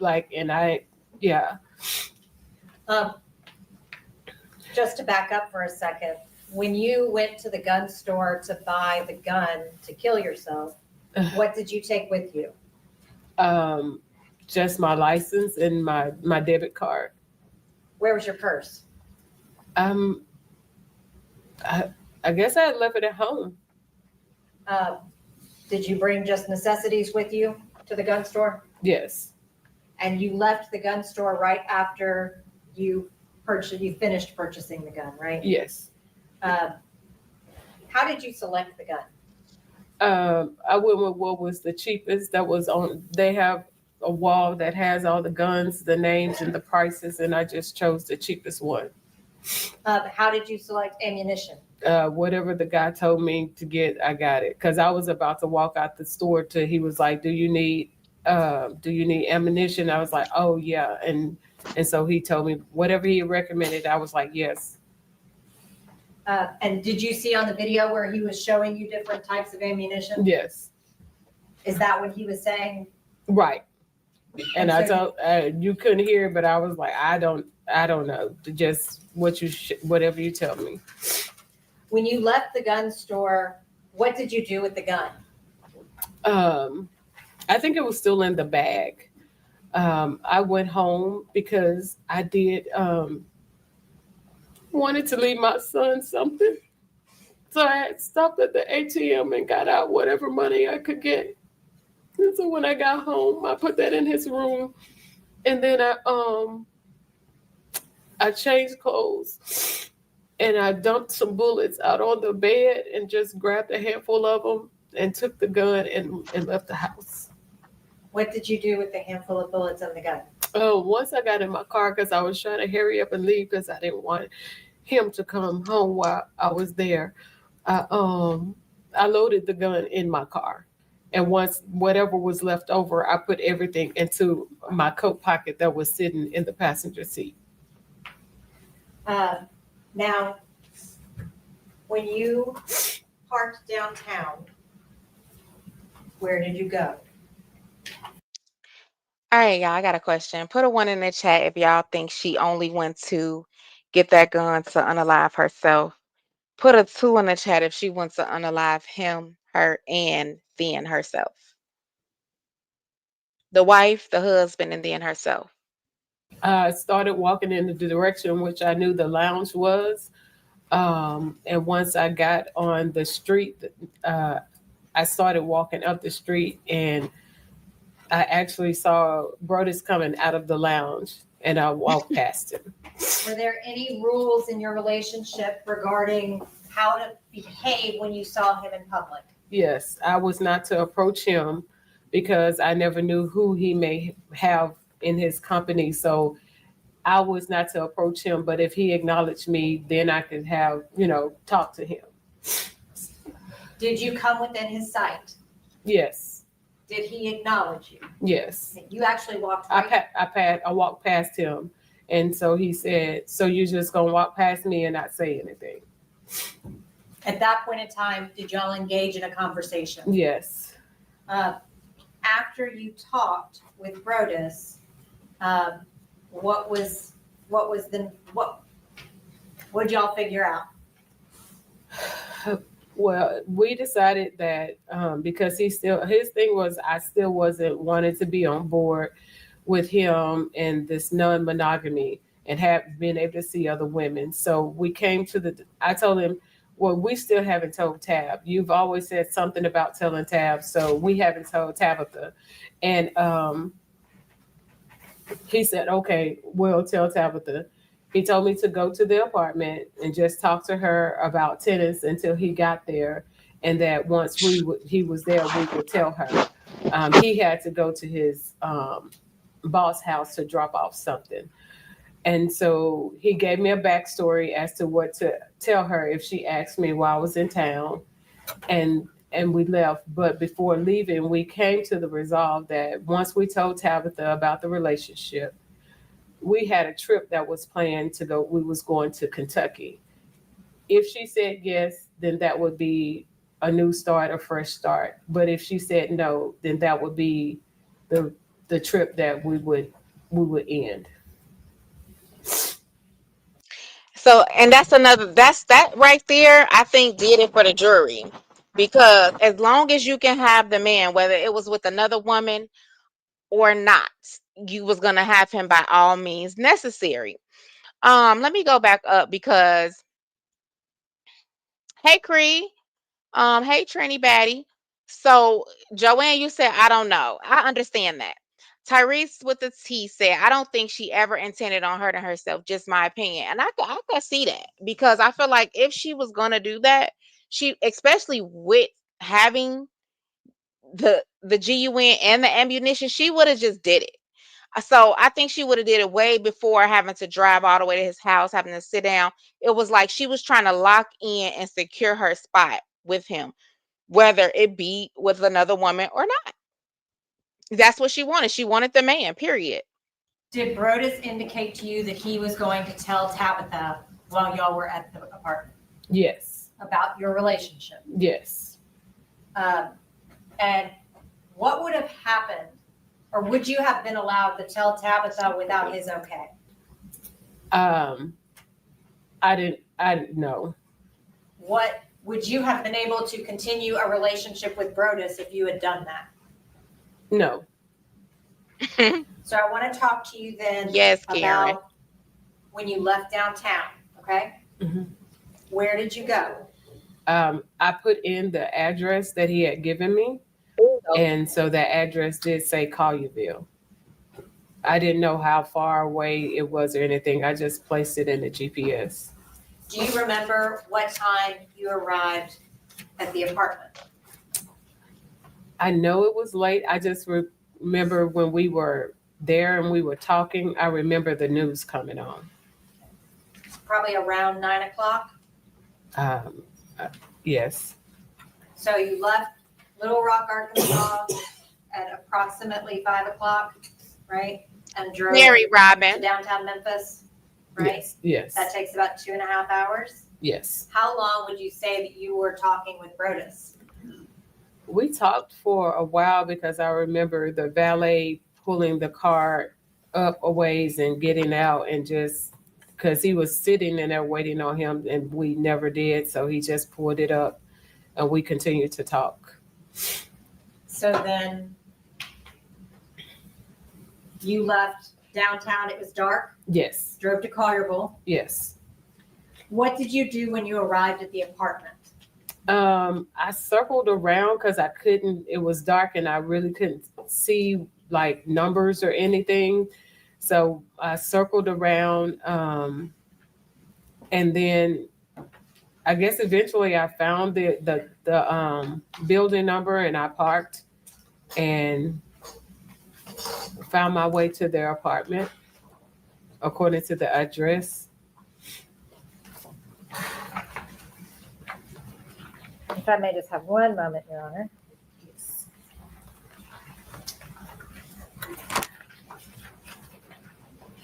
This is part of Exhibit 12.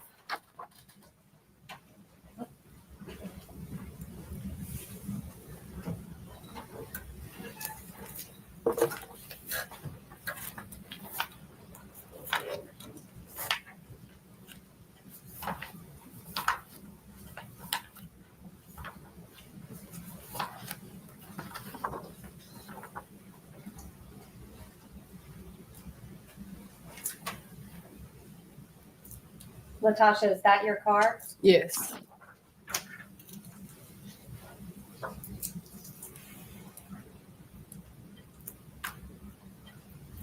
Is this also a photograph of your vehicle? Yes. Which vehicle is yours in that picture? The silver one.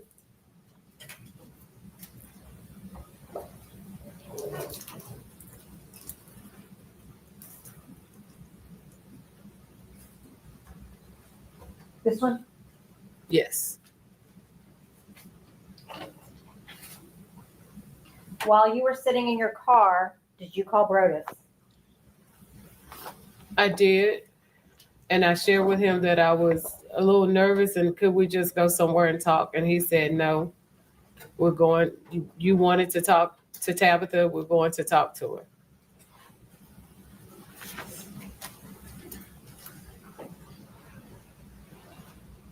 Did he answer every time that you called him? I didn't call him a lot, but I did that night. Before you walked inside, was there a time that you called him and he didn't answer? No, Okay, not that you recall. not that I recall. After, So that goes back to whoever said they felt like who said that she was only just there. Raquel said she was just there to unalive him only. And that may be true, and that's why she said, "Can we just go somewhere and meet instead of just going up to the door talking to the wife?" Yeah, he gave her his address. Crazy work, ain't it? Mm. You had talked to him and he said, no, we're gonna do this. What did you do? I went to the apartment and knocked on the door. Were you wearing your coat? Yes. When did you put on your coat? When I got out of the car to go to find him at the lounge. Is that when you were walking around downtown at night by yourself? Yes. Did you ever take your coat off after leaving downtown? No. When you left downtown, how would you describe your feelings? I was a little hopeful. I was like, okay, maybe, we can get some resolve. We can get back to normal. And so that's It was what never that's normal, what I was baby. focused on. And when he insisted on telling Tabitha, did you get even more hope? Yes. So what did you do? Did you get out of your car? Yes, I got out of my car. Were you still wearing your jacket? Yes.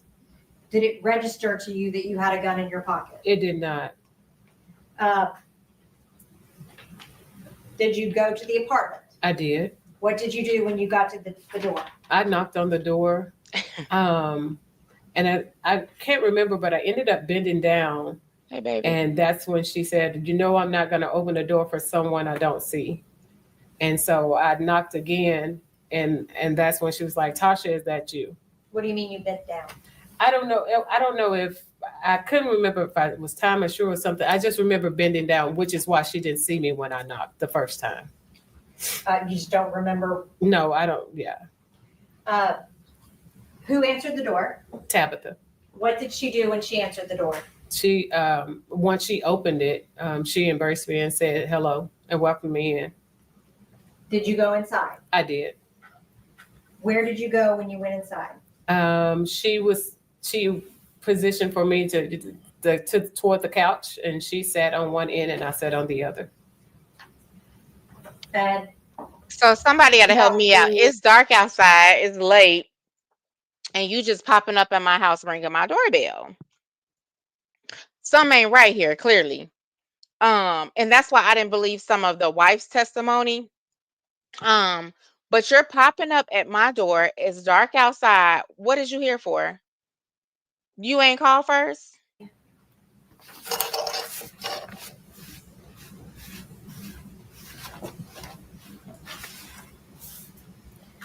Your Honor, if I may. Yes, Karen, she was. This is part of the cumulative exhibit. Is this the couch that you're referring to? Yes. And you were seated on this side? Oh, us. And Tabitha was seated on this side? Yes. Did you talk to Tabitha? Yes, we talked. We talked about tennis, but right before we kind of got into the tennis talk, she had made a phone call to Brodus. And what did she say to him? She told him, she asked how long it was going to be before he got there. And then she told him she had a surprise for him. Now, wait a minute. Wait a minute. I've been on here for a while, so I probably won't do it today. But if y'all get a chance, watch the wife testimony, because something wasn't right. She said that she didn't know. She said she was never asked about this non-ethical monogamy situation. Thank you, Sabby. She knew, because what the fuck? Another woman coming here and I'm telling my husband I got a surprise for you, and it ain't no family that just popped in town and surprised us. That ain't making sense to me. Apartment. Did she close the door behind you? Yes. You and Tabitha were sitting alone in the apartment with a closed door, right? Yes. Would anybody outside of the apartment have been able to see in through that door? No. How long did you sit talking with Tabitha? Again, I know the news ended up coming on. So maybe 15 minutes or so. At any point, did you pull your gun out and threaten Tabitha? No. At any point, did you verbally threaten Tabitha? No. At any point, were you trying to hurt Tabitha? Not at all. Were you happy to be there about to have this conversation with Tabitha? Yes. Was Brodus there yet? No. Now I want to talk to you about when Brodus Perry arrived, okay? Okay. When he walked in the Thank you. door, could you see him? Yes. Can you describe his demeanor when he saw you? When he came in, he didn't look surprised or anything, which is what I thought he would do since he knew I was going to be there. But he was just like, I think Tal was like, surprise. And he was like, this not a surprise. I thought you had some keto cookies for me. And from there, he was like, what are you doing here? And then I went with the story again that No, I don't think they was plotting on him. I just think that Latte pretty much, I feel like the wife knew, and you would have to listen to that testimony.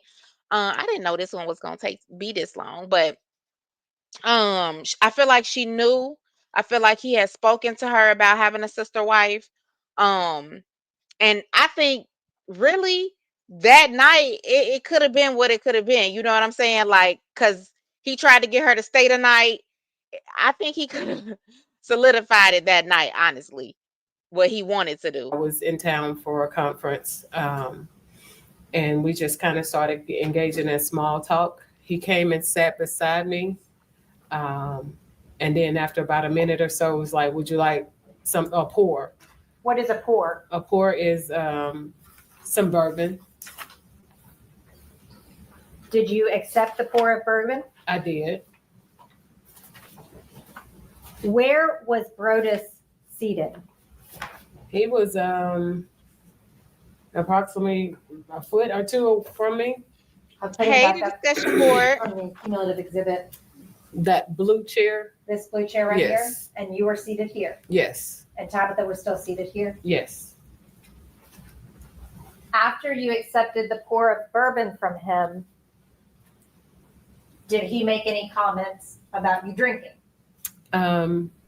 He came back and sat down, and as we were talking, he would make references to me drinking and would say, well, I think you're going to have to stay the night. So I'm thinking, okay, well, this is about to get into this conversation, but he never would give me eye contact. But he would continue to make, it's like, we have to clean out the bed in there because it has a lot of clothes on it. And, but I'm still looking at him to see where are you going with this. But he never did lead into the conversation. He actually started asking me questions like, so where are you staying in Memphis? And I'm like, that wasn't part of what you told me you was going to say. So I don't know Memphis. He knows I didn't know Memphis. And so I didn't know what to say. I finally said an Airbnb. And then Tabitha was like, where? And I was like, downtown. And then that conversation ended. And he continued to say something about me staying the night, but never going into the conversation of what we were supposed to be talking about. Had you ever been into that apartment before? No. On April the 4th, when you were there, what part of the apartment did you go into? I walked through the front The door. wife never which led asked, into how a do you know my smaller hallway and address? She right never into thought the about none of kitchen that. area. And then into the living And room? then into, yes. Did you go into any bedroom? No.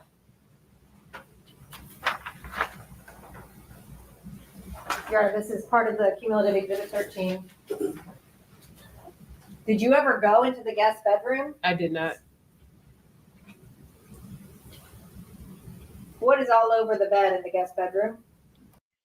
Yeah, so Raquel, she said the wife had to be aware of something that she didn't discuss to be that comfortable in the moment. Like she didn't ask, you know what I'm saying? Like, how is this a surprise? If I didn't give you my address and he didn't, it wouldn't be a surprise because he would have had to be the one to give it to you, right? I just think that something was off.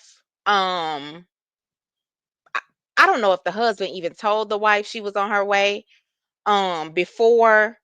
Girl, I don't know. They lost me right here because I was just like, the right questions wasn't asked. Hey, how you get here, or how you know where we live, or hey, what's going on? Why you here so late? Nothing. Nothing. Clothes? Had you seen that? No. But those are the clothes Brodus was talking about? Yes. When he was talking about clearing off the bed, you sleeping over, did you think that was his jumping off point to talk to Tabitha? I thought so. How were you feeling at that point? Very nervous. Were you also excited? I think I was more nervous because I just didn't know which way it was gonna go. But Boy, that man lights her up. Thank you so much. Yes, please catch the replay. It's very interesting. I do have the wipes. I'll play it for y'all. I have it. hopeful. At some point, you lost hope Yes. and you said you were going to leave. Yes. Why did you decide to leave? I saw that it wasn't going anywhere. Like I said, he was not giving me eye contact. So I knew, or I felt like he had changed his mind. And I just didn't want to keep sitting there feeling at that point stupid. What happened after you said you were going to leave? Tabitha got up. He got up. I got you, Sabby. And so she began to tell me about watching for the police, because I had been drinking. Had you drank a lot? No, not at all. But she still was just letting me know. And she began to walk toward the door. And I asked him, would he walk me out? Why not, sir? That's Southern hospitality for you to walk a woman outside when it's dark. Because I wanted to just get him. She was about to take him out right then and there outside. Why didn't you follow through? But he refused to walk me out. So Tabitha opened the door and was walking out. I was still trying to get him to walk me out. And as I reached into my pockets to get my keys, I remember being outside the door. And then the next thing, I was standing in their kitchen.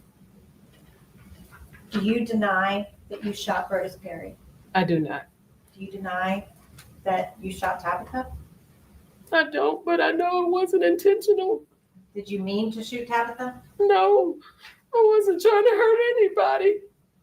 When you went to that apartment that day, did you intend to use your gun on either Brodus or Tabitha? No.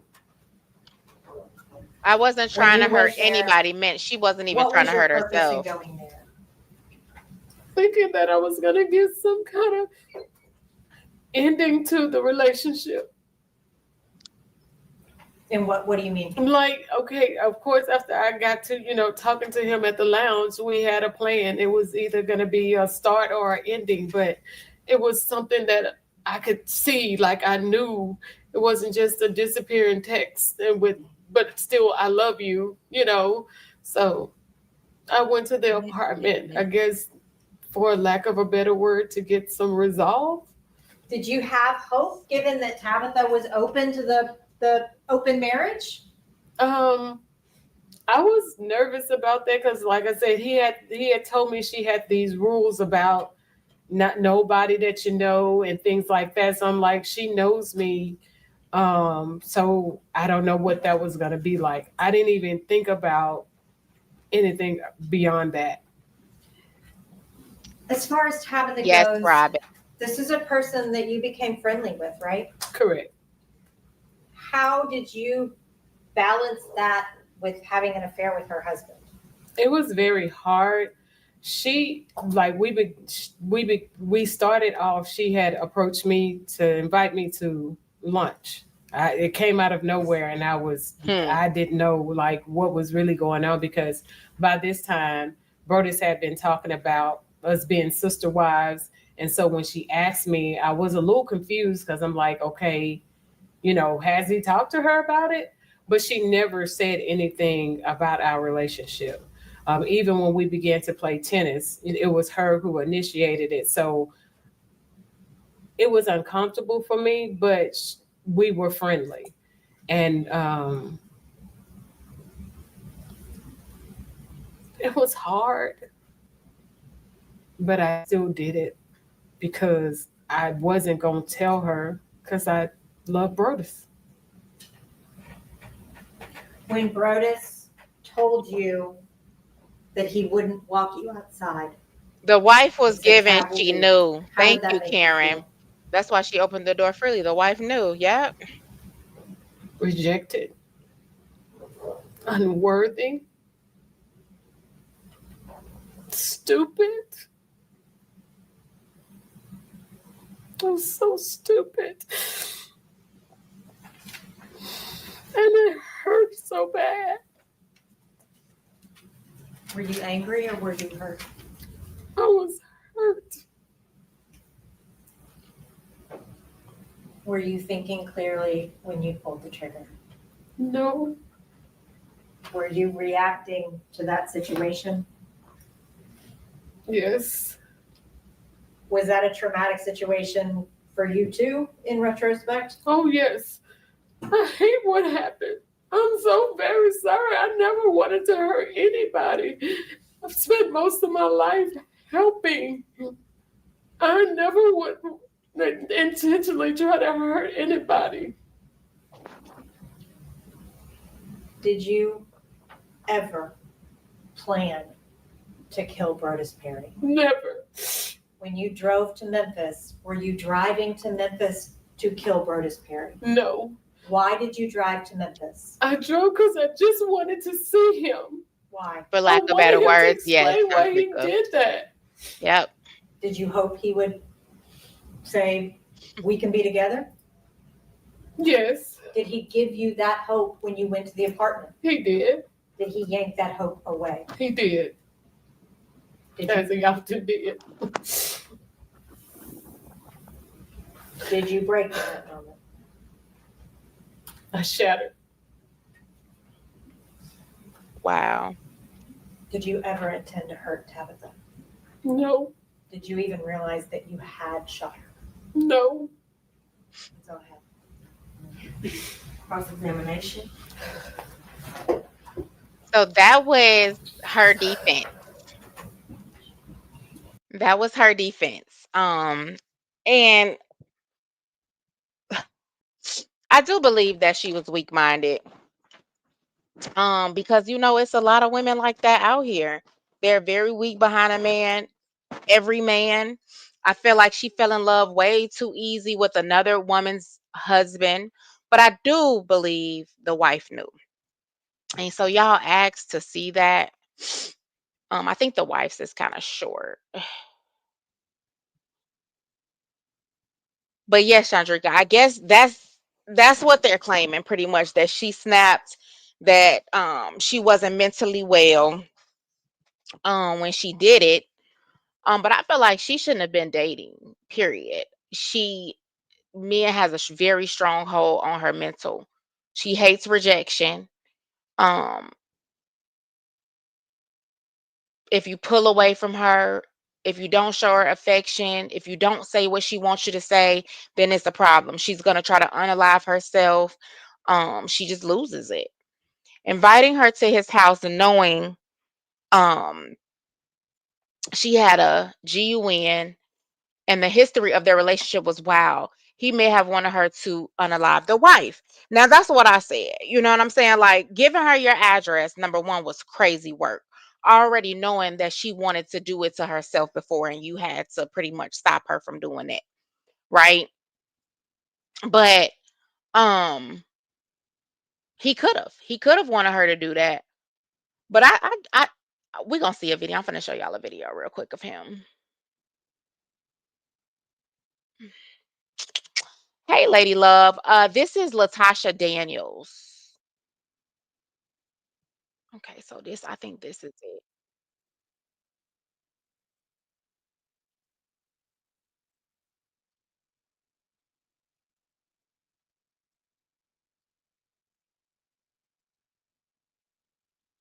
So that's Brodus Perry. Uh-oh. Did I share it? There we go. And that's the day guy. course. Were you there when that happened? Yes. Where were y'all living at the time? Colesville, Tennessee.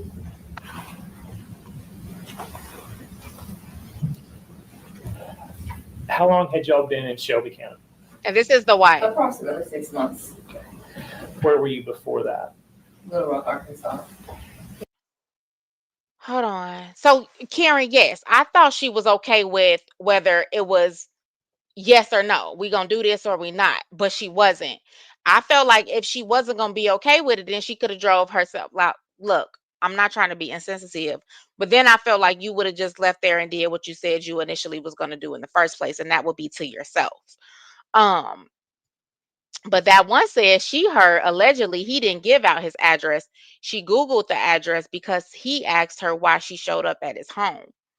But she didn't just initially show up at his home. She showed up at the lounge first, allegedly. That's crazy to invite your mistress when you know what she may be capable of. Yes. You already knew her mental was weak.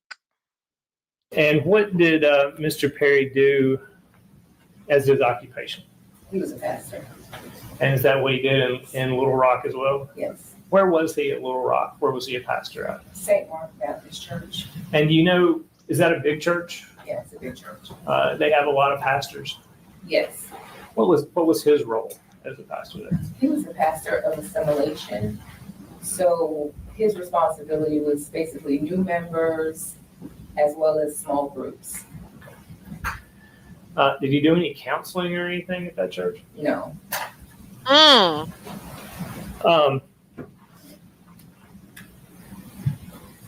I want to take you So he wasn't a specifically counselor. to April 4th of 2019. And that night, 9 or 10 o'clock at night, where were you? I was home. And was Brodus there with you? No, it's not. Did you have a visitor? I did. Was it an expected visitor or an unexpected visitor? Unexpected. Kind of tell me how that went. I heard a knock at the door. So me and the dog went to the door. I didn't see anyone. Well, the people was covered. And so I thought it was Brodus just playing around. So I said something like, I'm not going to open the door if I can't see anyone. So I went and sat back down. Sis I heard covered knock the again, door so I went hole up. back to the door. And I peeked out the door and I saw like a lock, like swinging. And I was like, Tasha, is that you? And she, nodded, yeah. So I was like, okay, let me put the dog up. I went and put the dog up, and then I came back and opened the door. Okay. So you knew Latasha Daniels. Yes, Is she in the courtroom today? yes, Can you point her out for us, please? right there. What color shirt? she Lady wearing? Love, Latasha Light Daniels. blue or dark blue? Light blue. For the record, Judge, she's identified the defendant. We'll let the record reflect the defendant has been identified. How would you describe your relationship with the defendant? Friendly. You knew her, you may have said this, where did you know her from? I knew her from church In Memphis or Little Rock? in Little Rock. Did y'all do other things together outside of church? I would say from maybe July to October, we played tennis together like once a month. I went to a couple dance classes. I think she had a former client who taught dance, so I went to a couple dance classes. So my life group would go with her life group to a couple dance classes.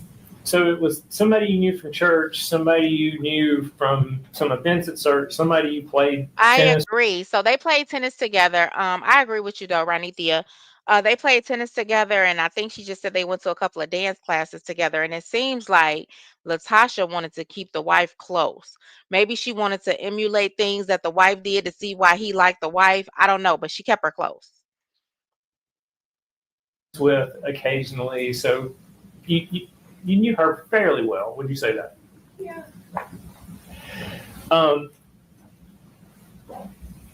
I mean, what did you think when she just showed up? Did you have any idea she knew where you lived, or? I knew that it was odd. I felt like it was odd, but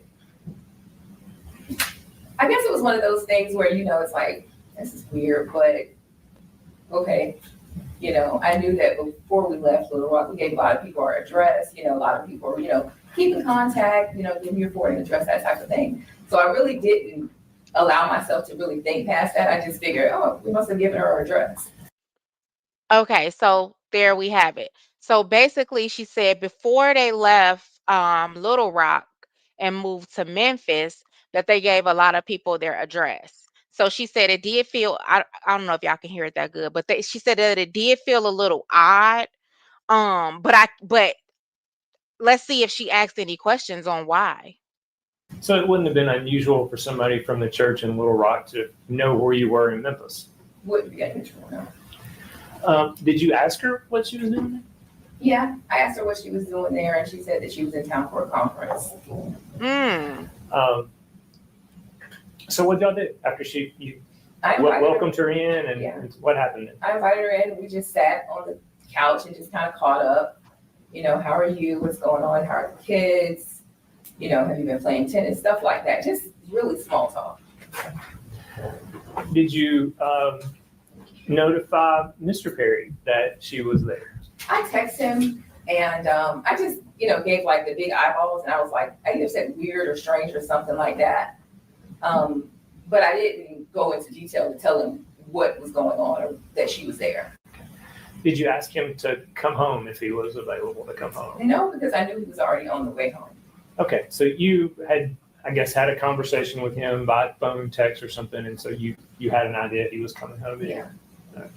How long do you think that she was there prior to Mr. Perry getting home? Approximately. I mean, it's not 5 minutes, 30 minutes. I don't know. If I had to guess, I would say maybe 10 minutes. Okay. I don't know. And kind of describe what happened when Mr. Perry came in the door. He came in, and he's like, I thought there was a surprise here for me. This isn't a surprise. This is an unexpected guest. Real agitated. Wow. So that's very different from what she said. She said that when he came in, she said she was like, I thought you had some keto cookies for me. So she's saying, the wife is saying, he said he was agitated saying, oh wow.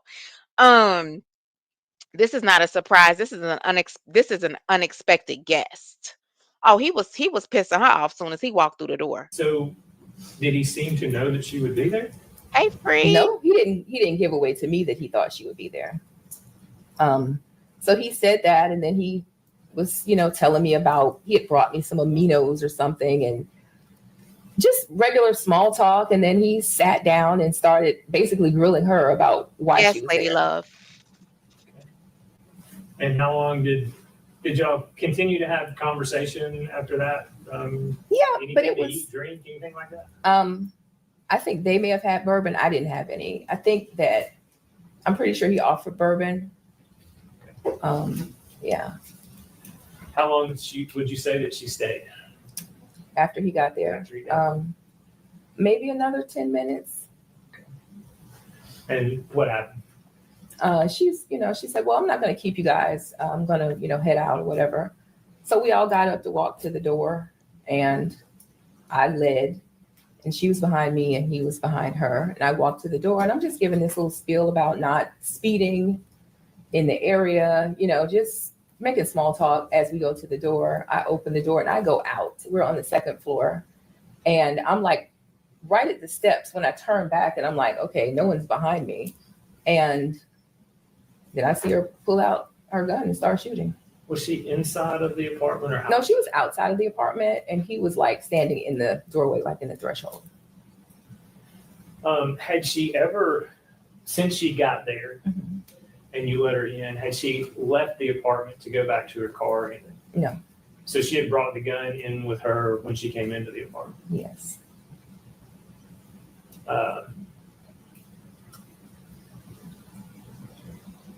So when she pulled the gun out, what happened then? She started shooting.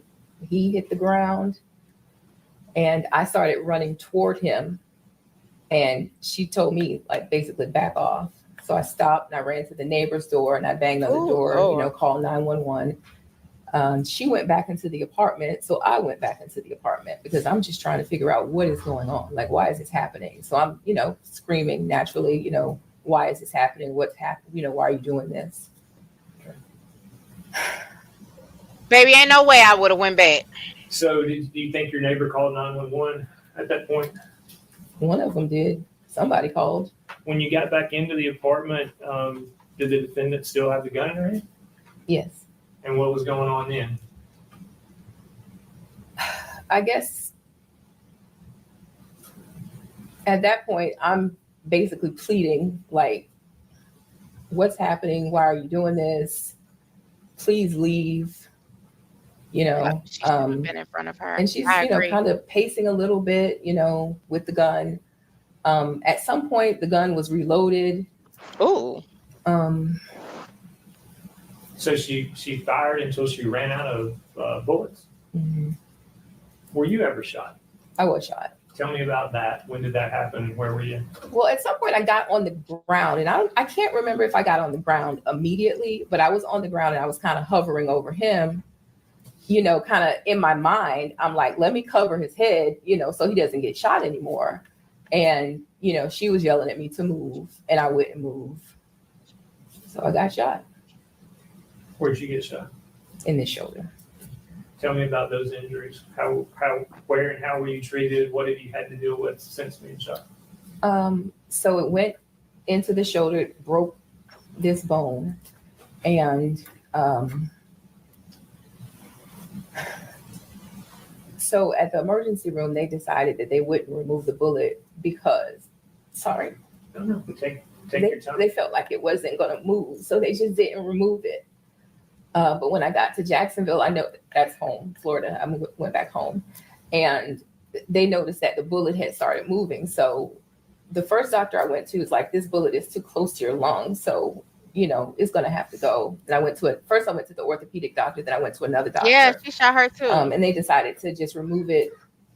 And by the time it was removed, it was coming out of my back. So the bullet had punctured the skin and was poking out of my back. So I had to have it surgically removed. So did that cause you Karen, a lot what of you pain say? the night you were shot? Me too. Yes. A lot of Sorry, pain baby. between being shot and having the bullet removed? A lot of pain. And then the surgery was also not comfortable, I'm guessing, as well. Right. And then the shoulder is still broke on top of that. The bone Still. here is, it was still broke the whole time. So there was the bone healing on top of the surgery and everything else. Does it still cause you pain even today? Sometimes, depending on what I'm doing, I'll get like a sharp pain. There is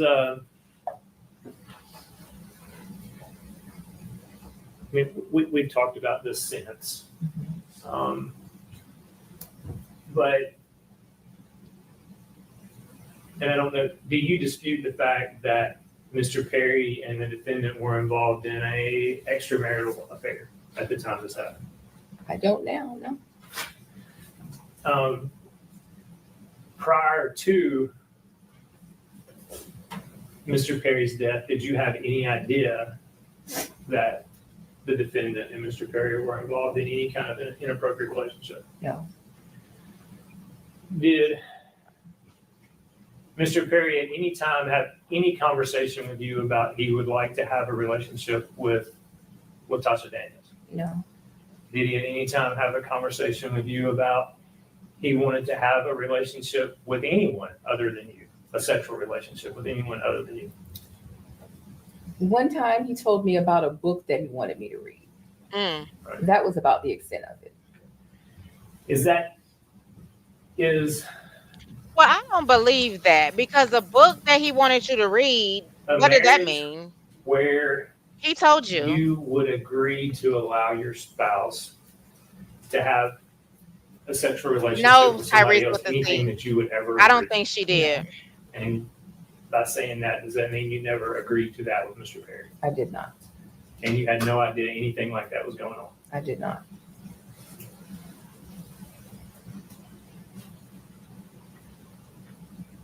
She had plans on doing it was the poly book.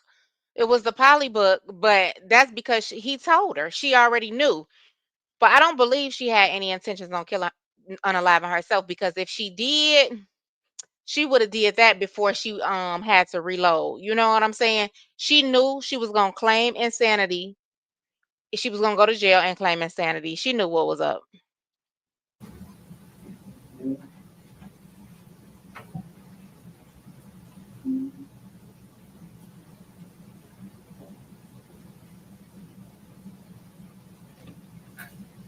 So you said, why would she go back into the apartment?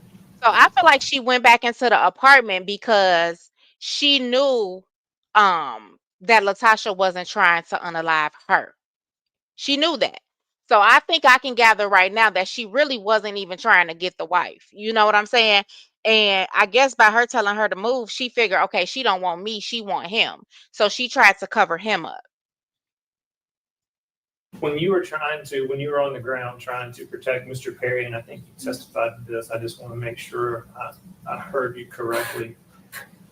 Did you say that the defendant was telling you to move Yes, and you refused to move? yes, And that's when you were shot? correct.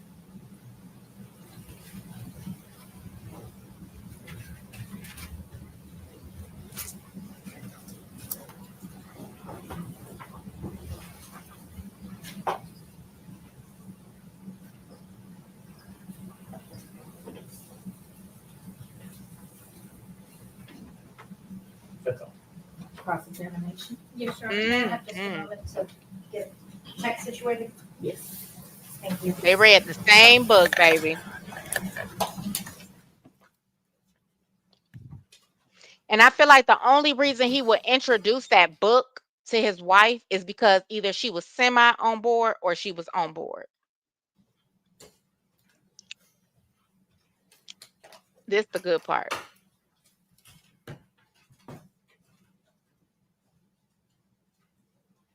Didn't he play with fire and got burnt? For real. For real, for real.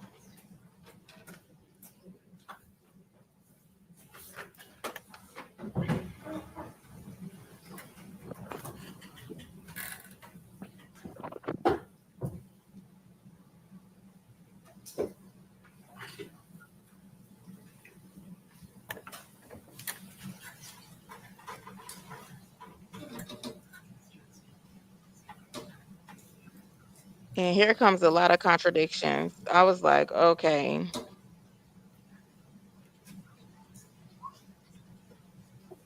Thank you. You're welcome.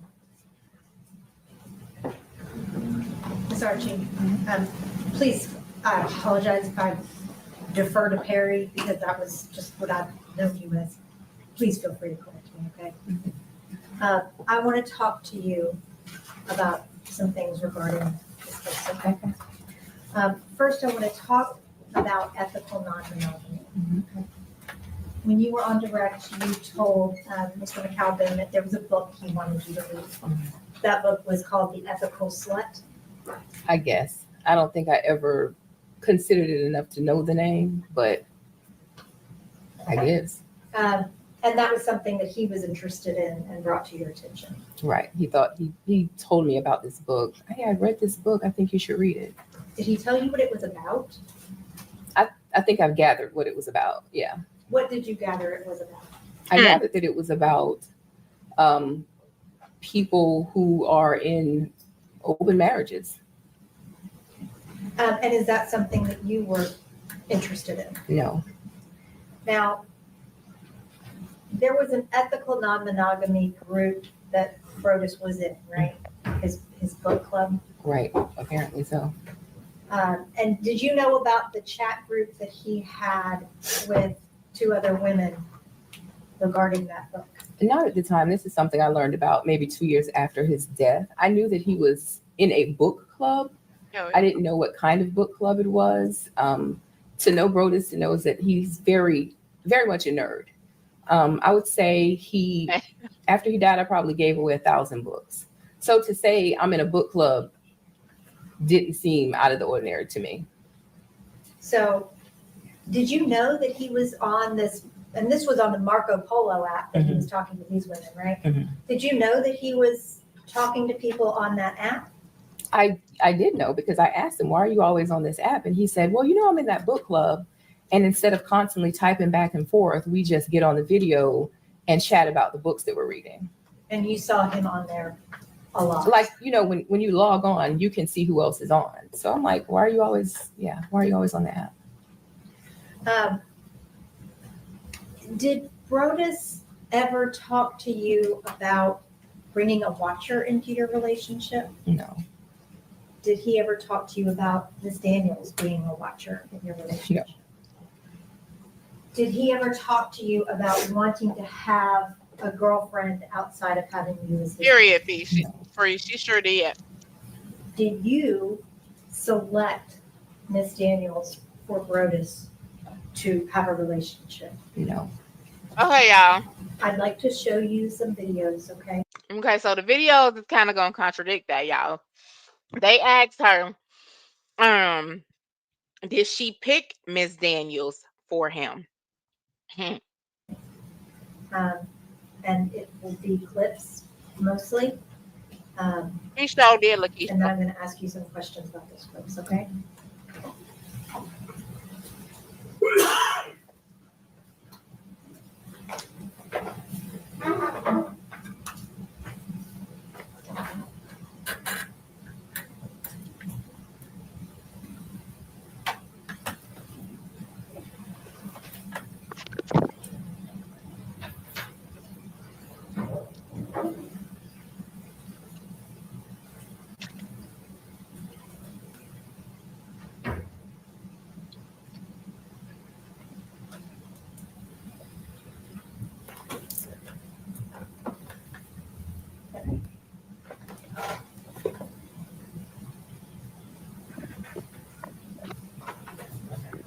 And Your Honor, if you would please just allow me to sit when I'm doing this stuff, thank you. All her answers was no, Karen. Well, you know, I am at a place now where I want to expand this ethical non-monogamy, and I just, your opinion matters to me because we are in this relationship. But at the same time, like I said from the outset, I want to be respectful, but I also want to let you know that, your opinion matters. But at the same time, I don't want you to put me in a box, right? Because while we talk about it in theory, this is now the practice part. And with a tab being perfectly fine with, the situation, because how I've handled and been honest and transparent and open with her with regard to this current relationship, me expanding it is not an issue for me. Basically, she told me, hey, we can talk about it when you think it's worth talking about. But the way that you handle this, I'm fine with not trust your judgment because you haven't given me a reason not to.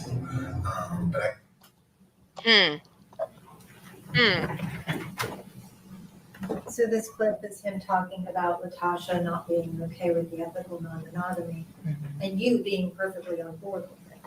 Was that true? No. Did Can y'all hear that? Are y'all able to hear clearly?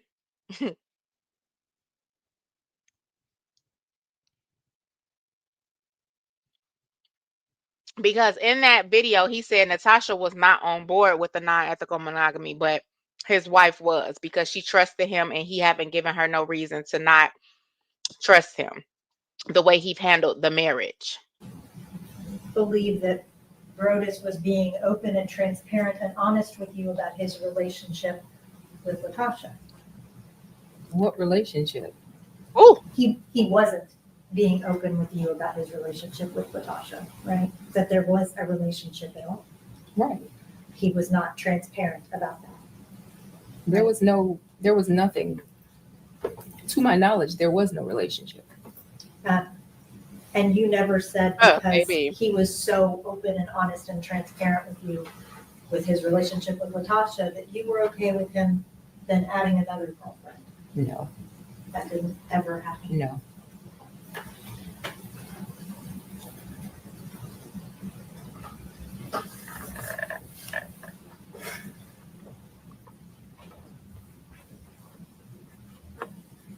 So he said the wife was on board because he had been so open and honest with her about the relationship with Latasha. So is the wife telling the truth? Because, like you said, Raquel, if the video is surfacing, she knew. Come on now.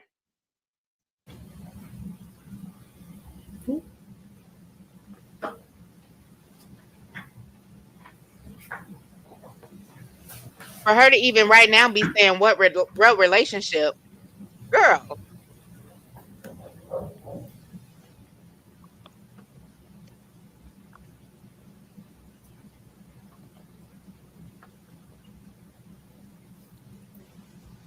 And photos aren't an issue at home, but I get it. That ain't an issue. I have been though. So if we talking, let's switch subject and get a little more serious.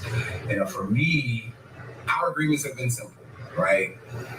No exes, nobody from Jacksonville, Florida, which is home for us, and nobody in the city that you live in, that currently live in, which means you might in Memphis. That was the case, of course, in Little Rock outside of Girlfriend, because Girlfriend is in Little Rock. The way that kind of happened is, short version, when she decided to open up the marriage and allow me to be open inside her. Girlfriend is a therapist, right? Girlfriend is a therapist. Therapy, but she asked us some questions. And based on this therapy session she had with this other lady. And she was asking her some questions after she had just said, bro, is this what I'm gonna let you do? Blah, blah, blah. It is what it is. And from there, she asked her some questions. And so she was like, I just got a couple questions for you. And, they would go play tennis together. She was one of the life group leaders. And so we had rapport. We had rapport. And she asked a question and was like, Hold on, y'all. Hold on. He just said that the wife actually had a session with Latasha. They had a session. And the wife asked her some questions about this, which means Latasha already knew what he was trying to do. That's why she put herself out there to have that first counseling session at her office. like, yeah, blase, I'm thinking about this. And what do you think about this? Or what do you think X, Y, and Z could potentially become?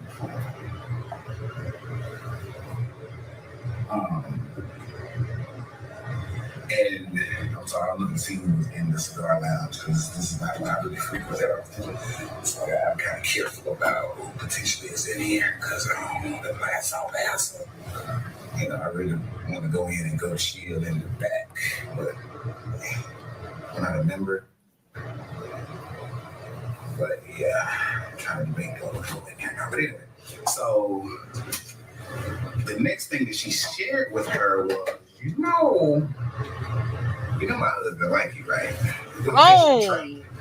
And she's like, what? He's like, yeah, I know what he likes. And he thinks you're attractive. Not that he's been rude or anything like that. We've had conversations. And there we go. That's why it was surprise. Look who's here. Because the wife shared, allegedly, I shared with Latasha, my husband like you, right? Come on now. Well, we did because one time we was sitting around having a watch, and she asked me, I was like, well, you gotta get her. I ain't gonna get it. I'm coming across this creepy guy, right? We're trying to spice things up.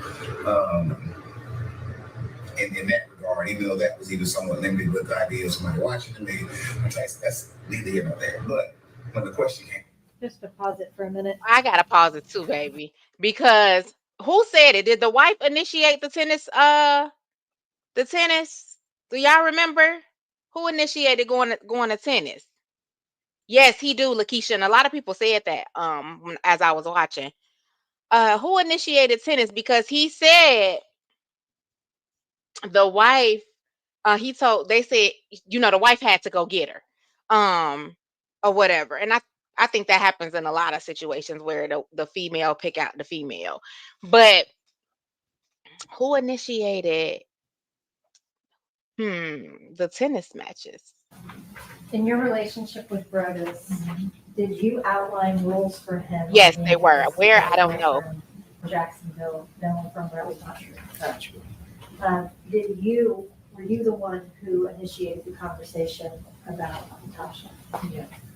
Did you ever reach out to Natasha about Burtis engaging with her? No.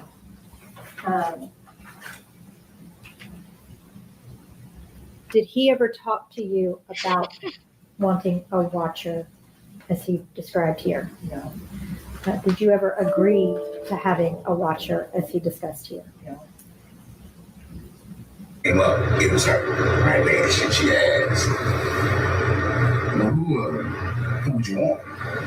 And that was the first thing I said. She's like, I know you like her. I know about it. So anyway, so she said, like you know, blah, blah, blah. And she said, well, if you were interested, just, I'm not saying that you are, but I'll also say I've given him this X, Y, Z, and he may come your way. And she did. Wow. Okay, cool. So we had a conversation. And after that, that's when the whole nobody in the city thing came. It was more like, I'll give you a pass with her. So do y'all think as he was making these videos and he was talking to these people, he was actually lying? He had never told his wife. She had never went and told the lady, oh, he like you. And I've opened the doors for him to have this open part on his end. He may be lying. No, it's not just you. Look, he is not. He was wait. Because I essentially gave you the alley. But nobody. So I'm trying to figure this. So fast forward, I said a whole lot of shit, right? Trying to get to it. So I've been thinking about the past couple of weeks in terms of expanding, my ethical non-monogamy, and just kind of so, her and I were chatting the day. I'm like, well, baby, I got a couple questions. I'm just curious, She knows about everything like that. So I was like, what do you think you want? Just to ask a couple questions real quick. Did you ever have that conversation that he talks about with Latasha? No. Did you ever have that conversation that he talks about with him? No. Did you ever give him the XYZ that he was talking about? No. Did you ever give him a pass for Latasha? No. Did he ever talk to you about further expanding ethical monogamy in your relationship? No.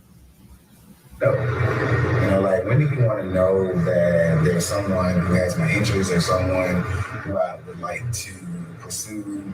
Do you want to know the moment that I feel like it's more than just banter? Do you want to know at the moment that I would like to begin to banter?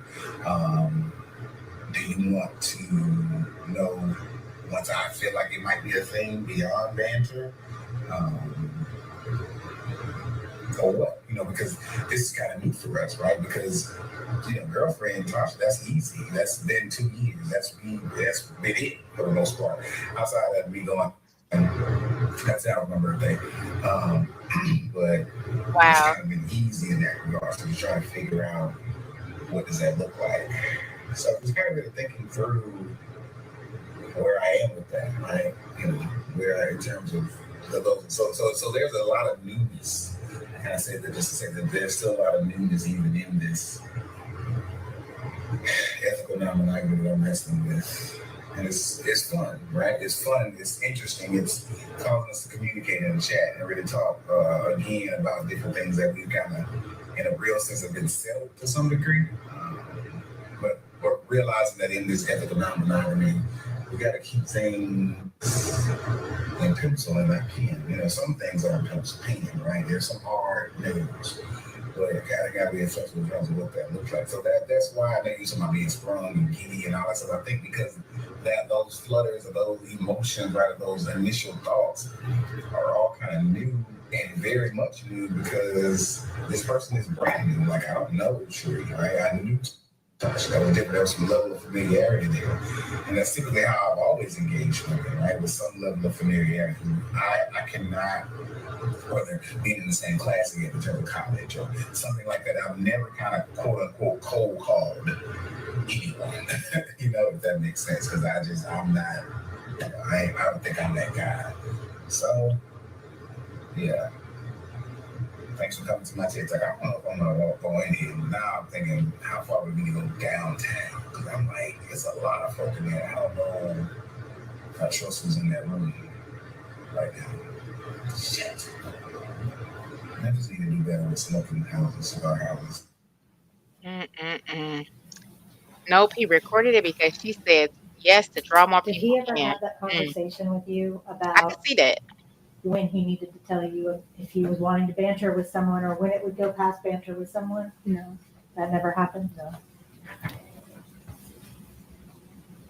Did he ever, did you hear him reference going out of town on his birthday? I thought I heard that. Did he ever tell you about a threesome out of town on his birthday?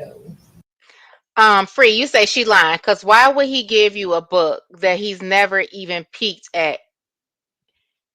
A book that he's never even peeked at your curiosity, especially since he wasn't faithful. Exactly. And also, when she said, what she just say? I lost my train of thought. um, I get it back. I think she's lying though. I think she's trying to save face. I think somebody in here, somebody else said she was remarried. And I think that she doesn't want maybe the new husband to know she was on board with this, or people in general, the church, you know what I'm saying? Everybody, because it was on trial. It was live for everybody to see. Did you hear him mention the name Cherie? I did hear that. Do you know who Cherie is? I don't believe so. Did y'all ever talk about how ethical non-monogamy could make your relationship better? No. None of that ever happened. No. She's not being truthful. I don't believe that.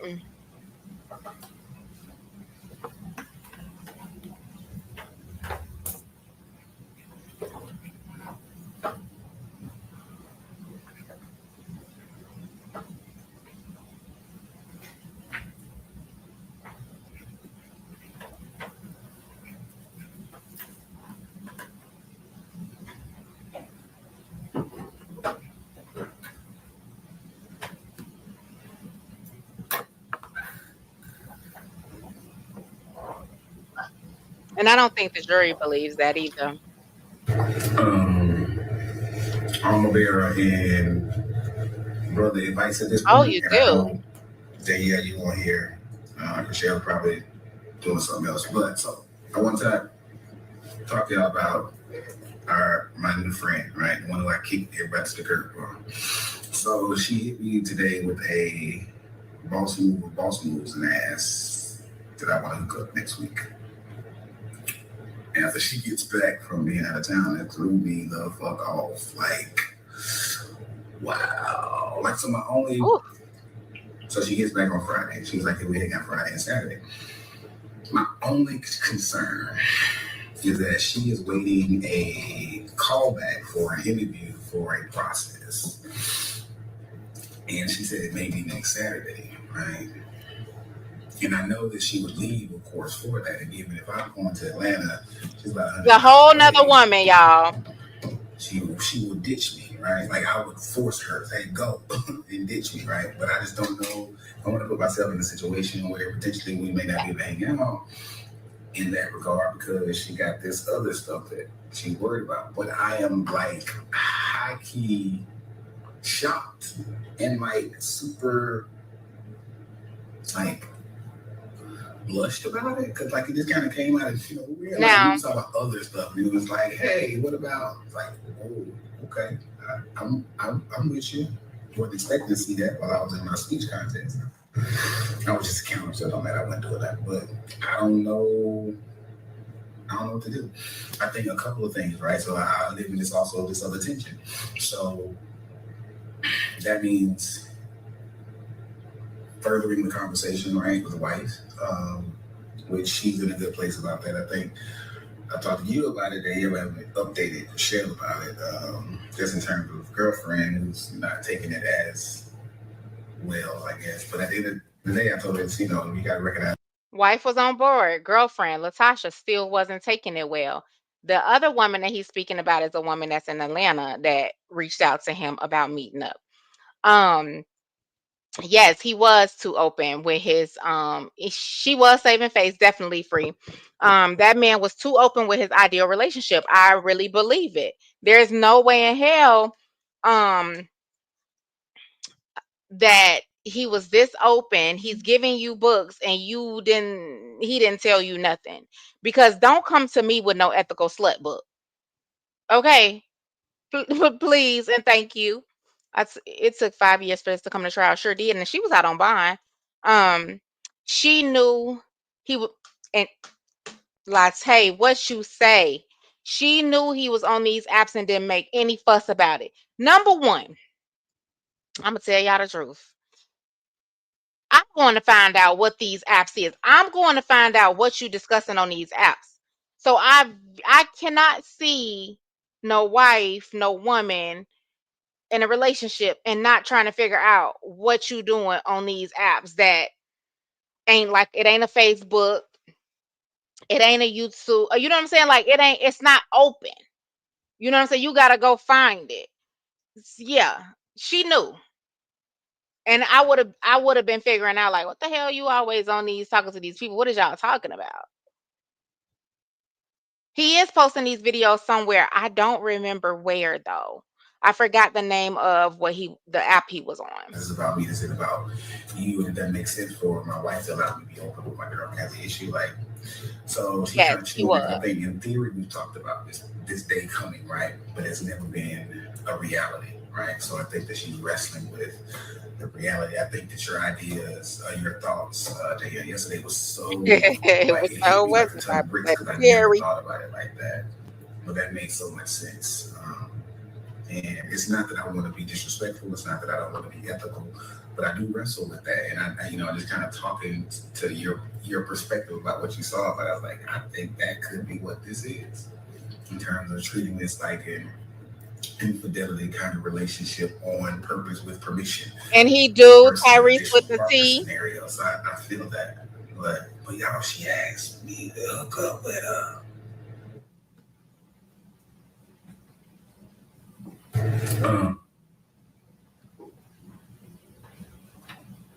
Did Brodus ever talk to you about engaging with a woman in Atlanta? Yeah. Was he open and honest and transparent about that? No. Did he, or did you tell him that you were open to him doing that? No. Had y'all been talking about that day coming where he would further expand to another girlfriend?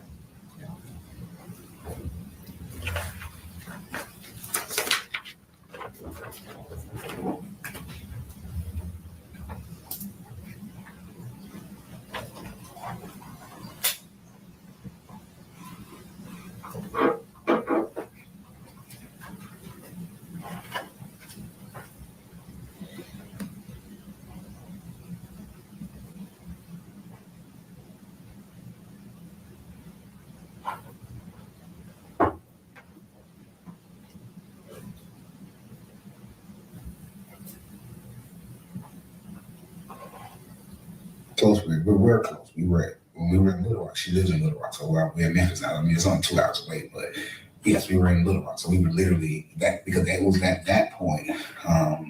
Wife was like, "Yeah, nobody at home.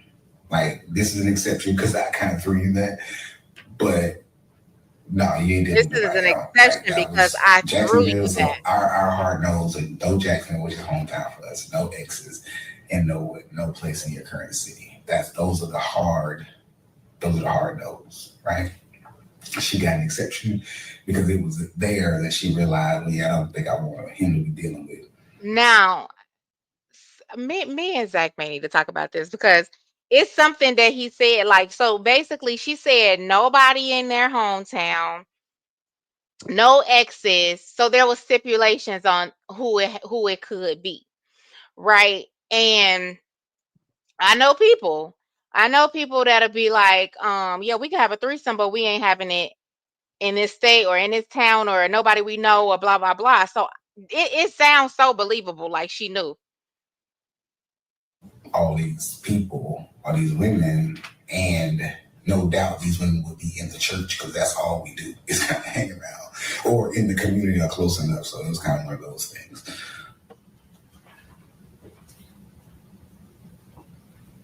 Was Latasha Daniels an exception to your rules? No. Did you create rules about Jacksonville? No, Did you create rules about Exes? no, Did you create rules about the city that you live in? no, Were those hard no's for you? no. Was What- any extramarital affair a hard no for you?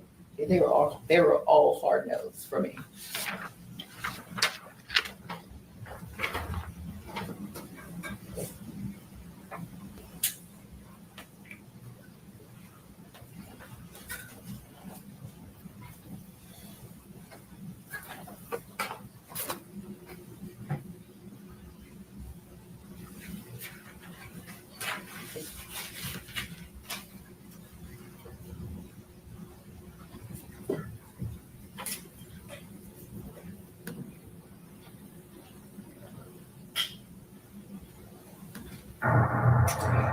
Before I can say a word, she hits me with, I'm sorry. I'm sorry for what? So then she goes into the whole, I apologize for breaching your trust, breaching your confidence by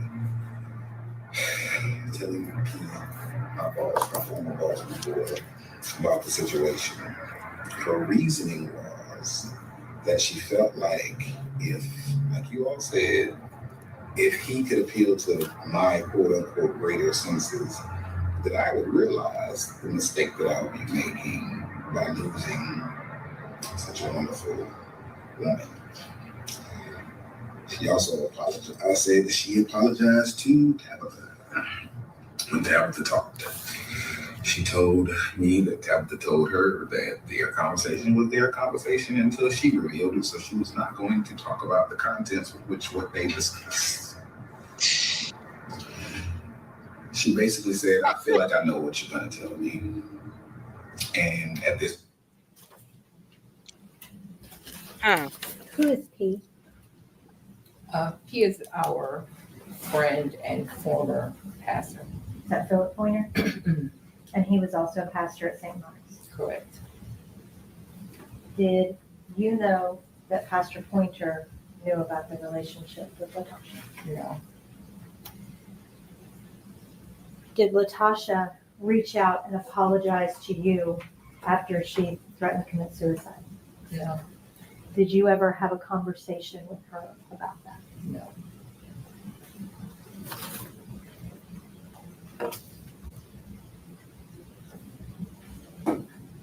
Throughout I'm like, was the dude lying some? He was definitely all lying of those some. videos,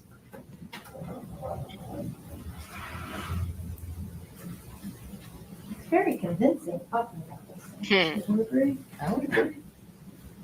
And none of it was true. No. I want to talk to you about your relationship with Bruce, okay?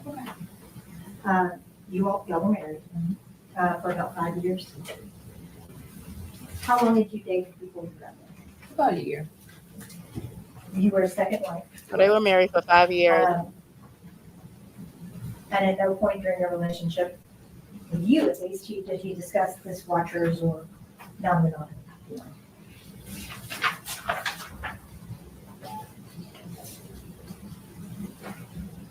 Rhodas was a pastor Correct. in Little Rock that was at St. Mark's. So that's a big church. Yes. Did he take trips with the church Yes. often? When you say trips, like international trips or? Both international and local, Israel, Yeah, Savannah, El often. Dorado. Did he take those with the other pastors? Sometimes. Hey. And he also took them sometimes with other church members, like the church groups. I can recall one time, maybe a time or two, where there was like a training conference or something like that. And they did, the whole church group was for Israel, right? Correct. And when he got the job at Mississippi Boulevard, that's a big deal to be a pastor there, right? I guess. It's a big church here. It's a big church. And now I'm direct, I thought you had said that he didn't ever do counseling for St. Mark. at St. Mark's, but I thought you told the police that he sometimes did. You just didn't know that he counseled Latasha. I had never known him to do counseling. Did he ever tell you that he counseled Latasha? No, But you knew that she ended up getting divorced. I did know that. Now I want to talk to you about Latasha, okay? Okay. You knew her from church, and that was St. Mark's in Little Rock. Correct. She was a life group leader. Yes. What's a life group leader? It's a person that leads a group of people that get together and do Bible study. And that was a group that Brodus was over, right? Correct. And before his relationship with Latasha started, this was a tight-knit group, right? Yes. He was very involved with that group. Yes. And it was about 7 or 8 people. In that group, there were probably 6 or 7 groups. Yeah. But in that particular, the group that Latasha was in, Yeah. a couple of people. Mhm. And those groups were selected from the whole church membership, right?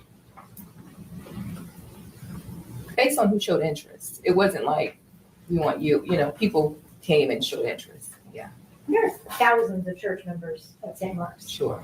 And I think, what about 40 or 50 people were selected to be life group leaders? I guess. I don't know for sure. And that's okay if you don't know. And you and Natasha were fairly friendly. Yeah. You played tennis once a month for a couple Once a months. week. Mhm. And then at some point, after Brodus got the job at Mississippi Boulevard, y'all moved from Little Rock to Memphis. Correct. I still want to know who initiated this No.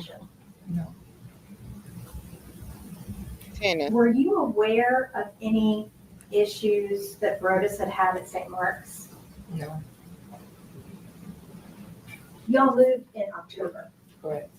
and that was to Carnival. Correct. Before y'all left, you gave your friends, church members, your new address. Yes. And there was a party that was thrown for y'all, right? I think so. Yeah. Did you know that Latasha organized that party? It wouldn't surprise me to know that. After you left Little Rock and moved to Memphis, you didn't see Latasha again until April 4th, right? Right. And as far as you knew, neither did Brodus. Correct. But Brodus would come back to Memphis for his braces. Right. Well, why would he come back to Little Rock from Memphis to get his braces done? Because the braces were paid for, but the work wasn't done in his mouth. So it just made sense to continue seeing that orthodontist. And so Brodus would go to Little Rock, but you would stay in Memphis. Now, I want to talk to you specifically about April the 4th, okay? Now, you were at home that night. Right. You were watching TV. Right. Just you and your dog, Anakin. Yes. And around 9 or 9:30, you heard a noise, a faint knock, Correct. ignored it. Yep. And then a couple of seconds, minutes later, you heard another slightly louder knock. Yeah. And you and Anakin, the dog, got up to go see what was going on. Correct. A third knock, or after you said, I'm not gonna open this door if I don't see who it is. Yeah. You saw Latasha through the people, Yes. recognized it was her, Yes. invited her in. Shorty was knocked down at the she peephole. Threatening you. No. She did not have her gun out, pointed at you. No. You sat, or you brought her into the house, right? And y'all sat in the living room. Right. Talked. Right? Yes. Talked about tennis. Yes. Talked about a work conference. Right? Yeah. And just chatted. Yeah. She seemed happy to be there. Yeah. She seemed happy to be talking to you. Yeah. At no point while y'all were sitting alone in the apartment was she threatening to you. No. She never tried to harm you. No. And she was seated, if I'm not mistaken, on a couch, right? Right. Actually.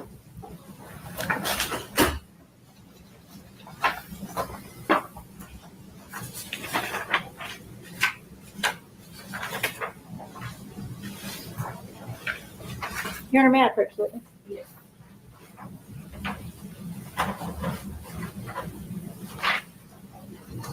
Tabitha, do you recognize that? Yes, What is that? that's my apartment in Collierville.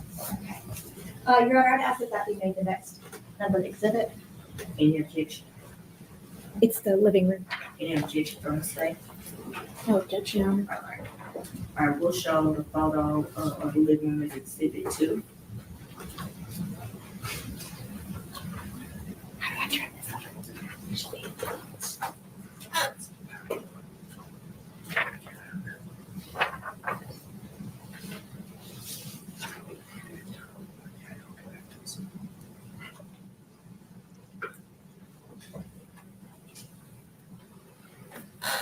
Your Honor, if I may publish this to the jury. Yes.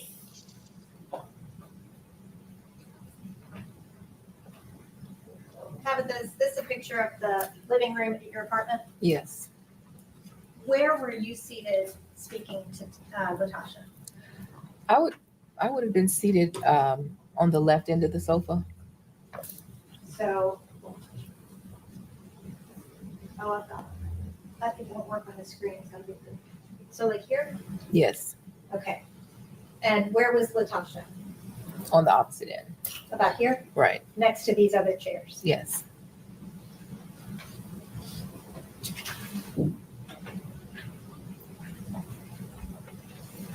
Brodus was not home yet, right? Right.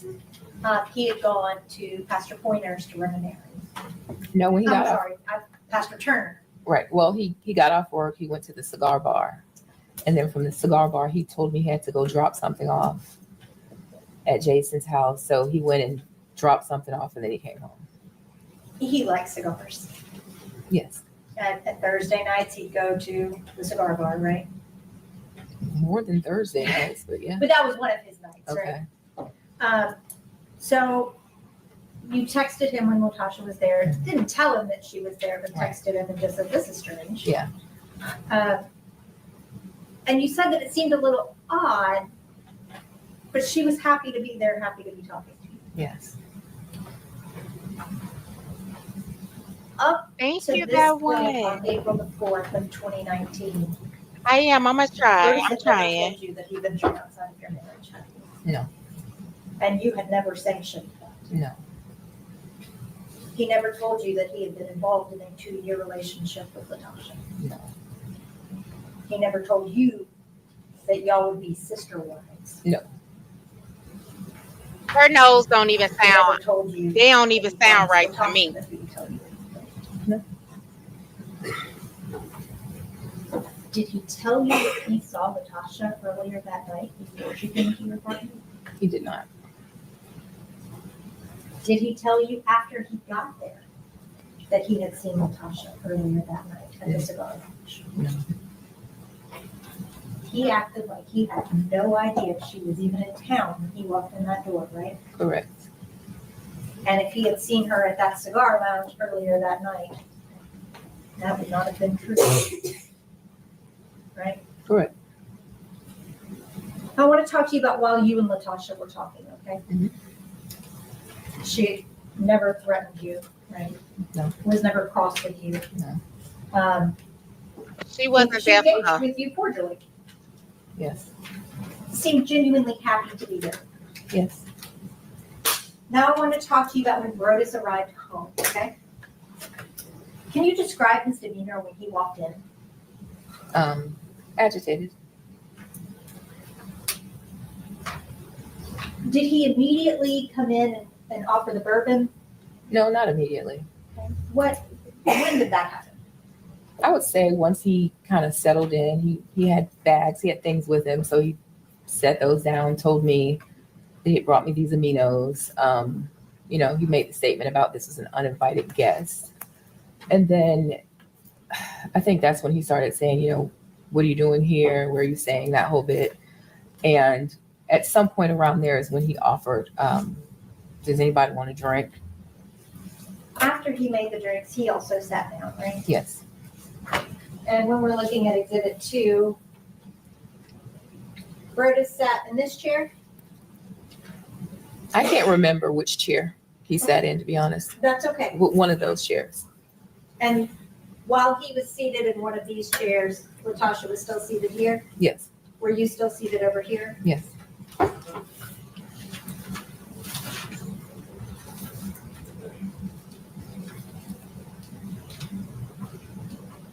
Brooke made herself a drink, Yes, I'm off and you made today. Latasha a drink, right? Thank you so much, And you Joanne. didn't want a drink. Right. You had had some champagne earlier in the night, and you were done. Fine, yes.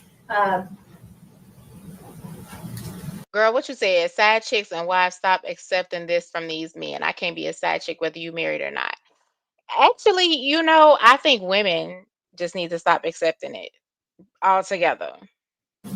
When Brodus was talking to Latasha about, why she was here, what she was doing, he was kind of making small talk with her, right? It was, I guess you could call it that. It was like badgering almost. He still seemed agitated. Yeah. At some point, did you notice that he kind of stopped talking to Latasha and only started engaging with you? I didn't. Your Honor, may I correct the witness? Yes.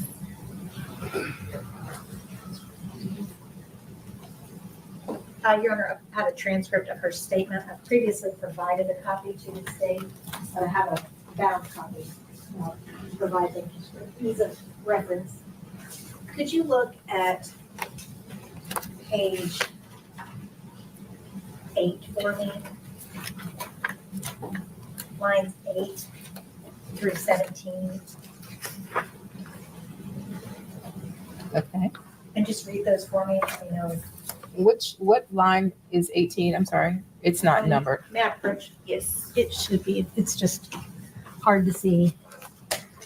Oh, okay.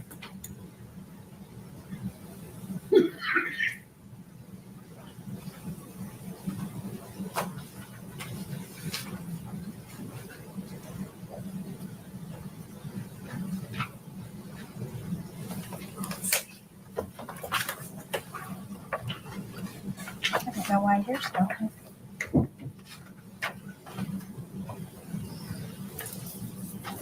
Okay, I'm sorry. It's page 9. Starting here. Okay. And then just down a couple lines. Okay. So it says, Oh, you don't have to read it. Just read it to yourself. Oh. Yeah. I'm sorry.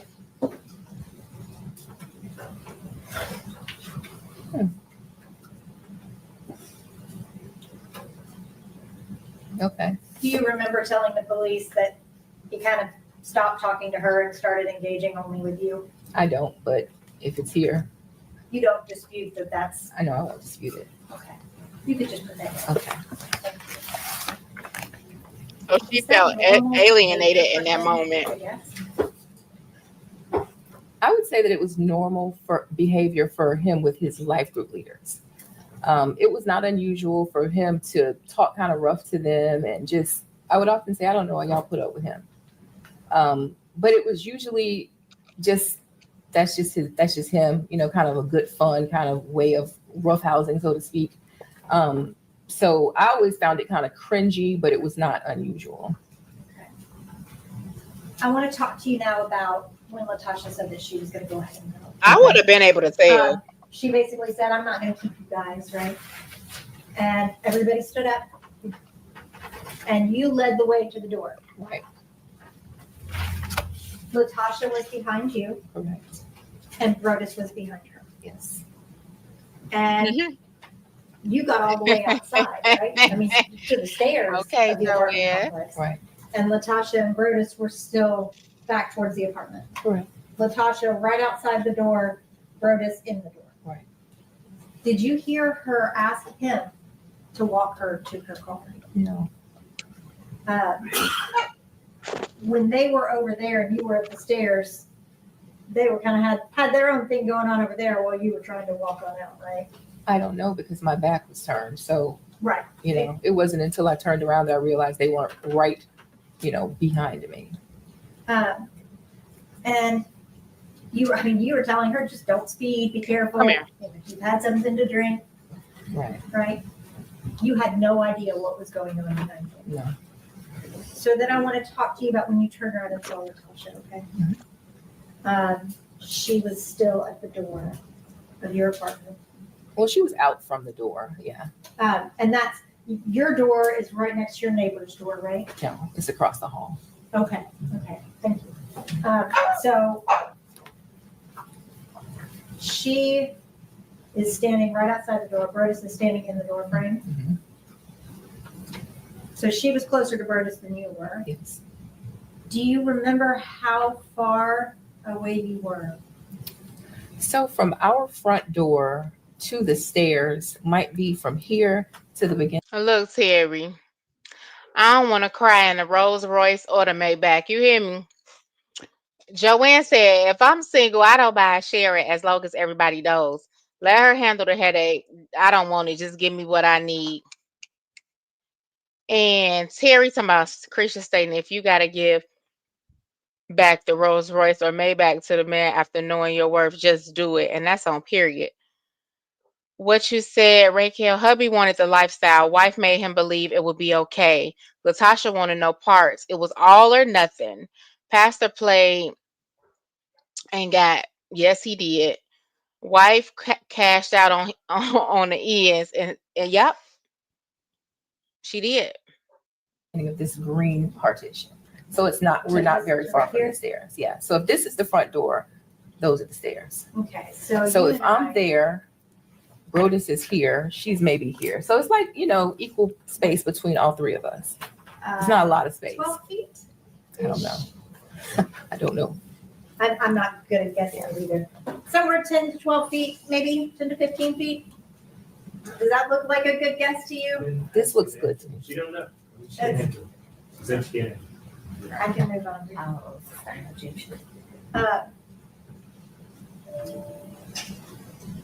Latasha was facing Brodus, Yeah. I would say, yeah. and you saw her reach into her pocket, right? Yes. And this was as y'all were walking up to her car. This is still upstairs. Right, Yeah. but that was the direction that, Correct. and when you saw her reach into her pocket, Mhm. you saw her pull out a gun. Yes. Now, prior to that moment, had you ever seen a gun? No. Prior to that moment, had she seemed to be a threat to you? No. Prior to that moment, did you think you were in harm's way being with her? No. She I started believe firing that. a gun Yes. Towards Brodus. Correct. You were in the opposite direction, right? I was behind them. Yes. And you ran to your apartment. I don't know if he had life insurance Right. here, but I definitely believe So you, that she showed no harm towards the wife. I feel like she came to do Buddy because she felt played once again, and that's just sad. you weren't even in the apartment when the shots started. I was still outside the apartment. When y'all were in the apartment, the three of you, was the door closed After the shots were fired? before? Oh, before. Yeah, the door was closed before. Could anyone see into your apartment? No. With the door closed? No. It was correct? Right. No one else other than the three of you was in the apartment? Correct. After the door gets open, you go outside, you're visible to everyone else in the apartment complex. Well, that could see where y'all were, right? You became visible outside of your apartment. Not really, no. So if your neighbor had opened the door, If my neighbor across the hall had opened the door, sure. they could see Latasha standing. Mm-hmm. They could see Brodus standing in the door. Mm-hmm. Nothing happened until after that was already out in more public area than y'all had been before, right? Right. You at some point lunged for Brodus, right? Yes. And tried to shield him. Well, this was after the shooting had occurred. Yeah. Once we were back in the apartment by then. Prior to that point, prior to you trying to shield him, she had not fired any shots at you, right? No. And when you got shot, did you realize it? Yes. Did you grab your shoulder? Yeah, the bullet, the bullet moved me. The shot through me. Damn. Yeah, And you were right against Brodus at that point too, right? until I got shot, right. And then you said, Tasha, you shot me. Mhm. What did she say back to you? Something to the effect of, I didn't mean to. And then you told her basically, like, go, leave, Yeah, just get out of here. just get out of here. I won't tell them it was you, just go. Correct. She didn't move. No. And at some point you could hear the sirens come out. Yes, And Latasha still never moved. right. She never put down the gun. No, And when the police came up, they had their guns drawn. correct, And she still didn't put down the gun. correct. And in fact, she pointed the gun at her own self, Yes, towards her mouth, yes, towards her head, yes. against her chest. She couldn't do herself. And the police were trying to talk to her to get her to put the gun down. Right. And she wasn't even really interacting with them. She was talking back, like, Was she no, crying at that point? probably. I don't remember. Do you remember her saying, what have I done? No.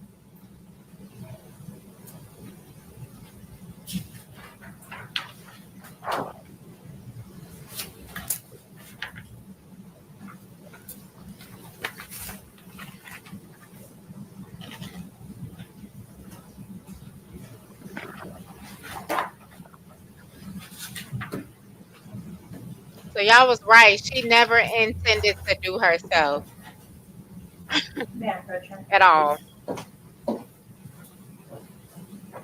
you could just read right here. Right here, this paragraph. You don't have to read it out loud, just to yourself. Oh, okay. Did you tell the police that she said, oh, what have I done? Yeah, it appears that I did. And this was taken the day that next morning after this happened, right? Correct.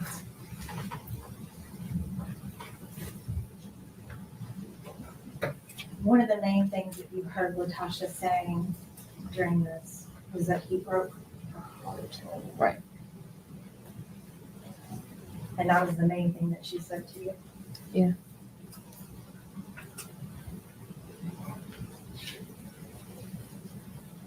He The broke gunshot my wound heart. you suffered, you had to go to the hospital. Yes. You were there for a couple hours, right? Yes. And you got released. Yes. You left the hospital. Yes. A couple hours later, you got home. Right, From to come back to the hospital. No. No, No. the surgeon and the chaplain didn't call you to come back? I was still there when they told me that he died. So you left and came back? I never left. I never left. I was there all night.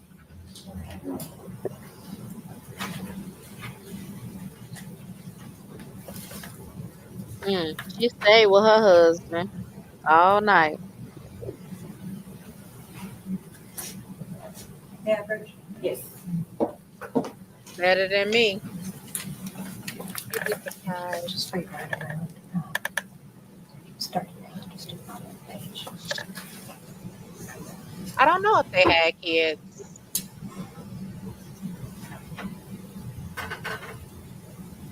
Oh no, this is the detective saying this is when he left. Keep reading. Okay. I'm gonna. Yeah, that's him because I didn't. Someone's open. I left the hospital. So that's just, Yeah, that's just wrong. and this was a stressful night, right? A very traumatic event. Yeah. And you had no idea why any of this happened. Right. But eventually you were told that Brodus had passed away. Correct. You went and gave a statement that next day when Carter went, right? Right. Pastor Pointer and Pastor Turner came with you. Right. Did you ask them to come with you? they're the only people that could have come because I did not know a soul in Memphis. So when everything happened, I didn't know Pastor anybody's phone. Pointer went with her. So they The one called that knew Pastor Turner. They went through about hoops him to cheating in get the in touch first with place. him. He and his wife showed up. He called Pastor Pointer that morning. He drove over from Little Rock. So there was really nobody else that could have come. And they actually came into the interview room with you, right? Yes. And while you were talking to police, the police were saying, do you know why this happened? Right? Mhm. And you have to say yes or no, Yes. because she's recording. And you and the police both talked about why. Right. Nobody understands why. Right. Did Pastor Pointer ever say, actually, I know that they were in a relationship? No. Did he ever tell you that before you went in? Objective. That's hearsay. I don't know what the purpose of it is. And it's not being offered for the truth of the matter asserted, it's being offered to show whether or not he provided that information. The approach. Okay. So that's pretty much the moral of the story right there, y'all. She was charged with second degree. They are waiting for her to be sentenced. I don't know the sentence day. Seems like the wife doesn't remember a lot of stuff she told them. Yeah, she don't want to remember. She knows. She knows what was going on. She knows what she allowed him to do. Um, and I believe like I think what they charged her with, what they convicted her with is fair. It's very fair. She got second degree murder of him and reckless endangerment for um shooting the wife, right?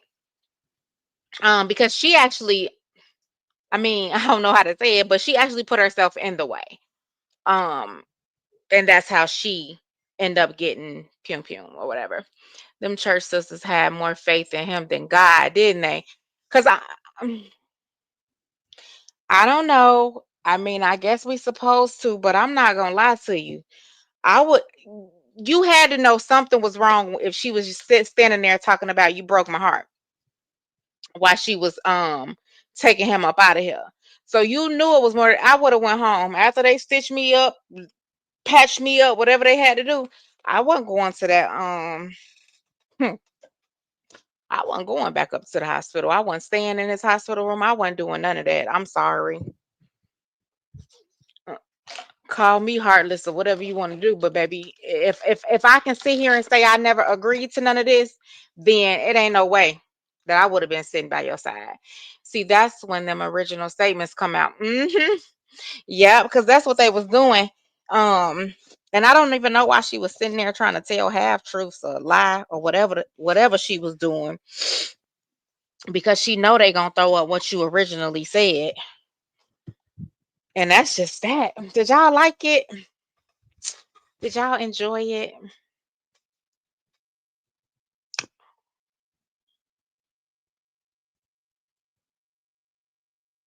Y'all think the sentence was, I mean, not the sentence, what they convicted her with was, I think they got it right.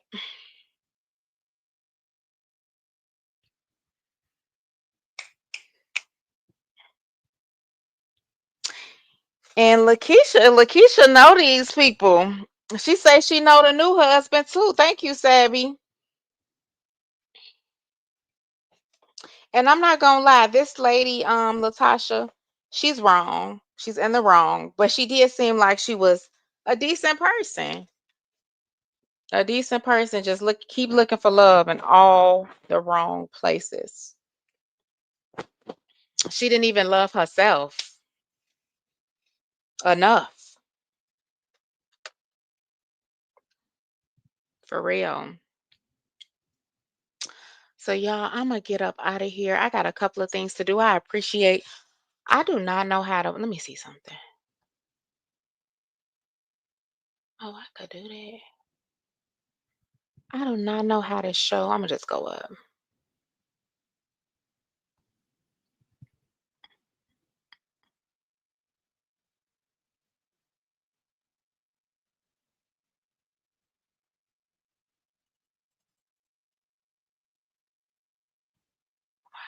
Okay, there you go.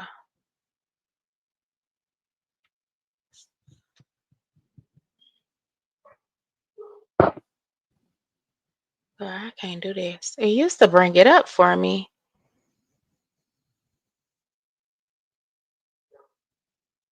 Thank you so much, discussion board, for the super chat. It was somebody else. Oh Lord. That one and Miss Joanne, thank you so much. And I don't know, I'm gonna find another story. New husband played basketball overseas. Okay. I wish I could see. I wonder can I see a picture of the wife? Because they didn't show her face. I guess she didn't want to be televised. Don't believe she ain't know that gun was on her. You don't believe she I believe he knew. I believe he knew that it was gonna go the wrong way. I believe he knew when she stopped and talked to him before she went to the house, he knew it was gonna go the wrong way.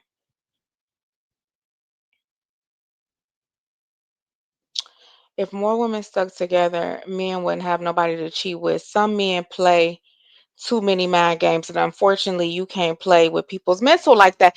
And I agree. You know what I'm saying? I agree. I feel like we do have to have a little more emotional control for sure. Um, as women, because we're emotional already, right? But I also feel like these men do play real live mental games, and and a lot of them, I'm not. Some men, they prey on the weak. They prey. If they get to talking to you and they get an inkling that you weak minded, they're gonna go after that. They'll do their best to tear that down, and that's even more, even more. So, um, and this just come with realizing the red flags. We gotta tap out early. You don't need to be trying to see what. Well, let me see what happened next. Well, let me see if this. Mm-mm. Especially if you've already been through this um multiple times, like multiple times. Shorty she should have known. I'm sorry.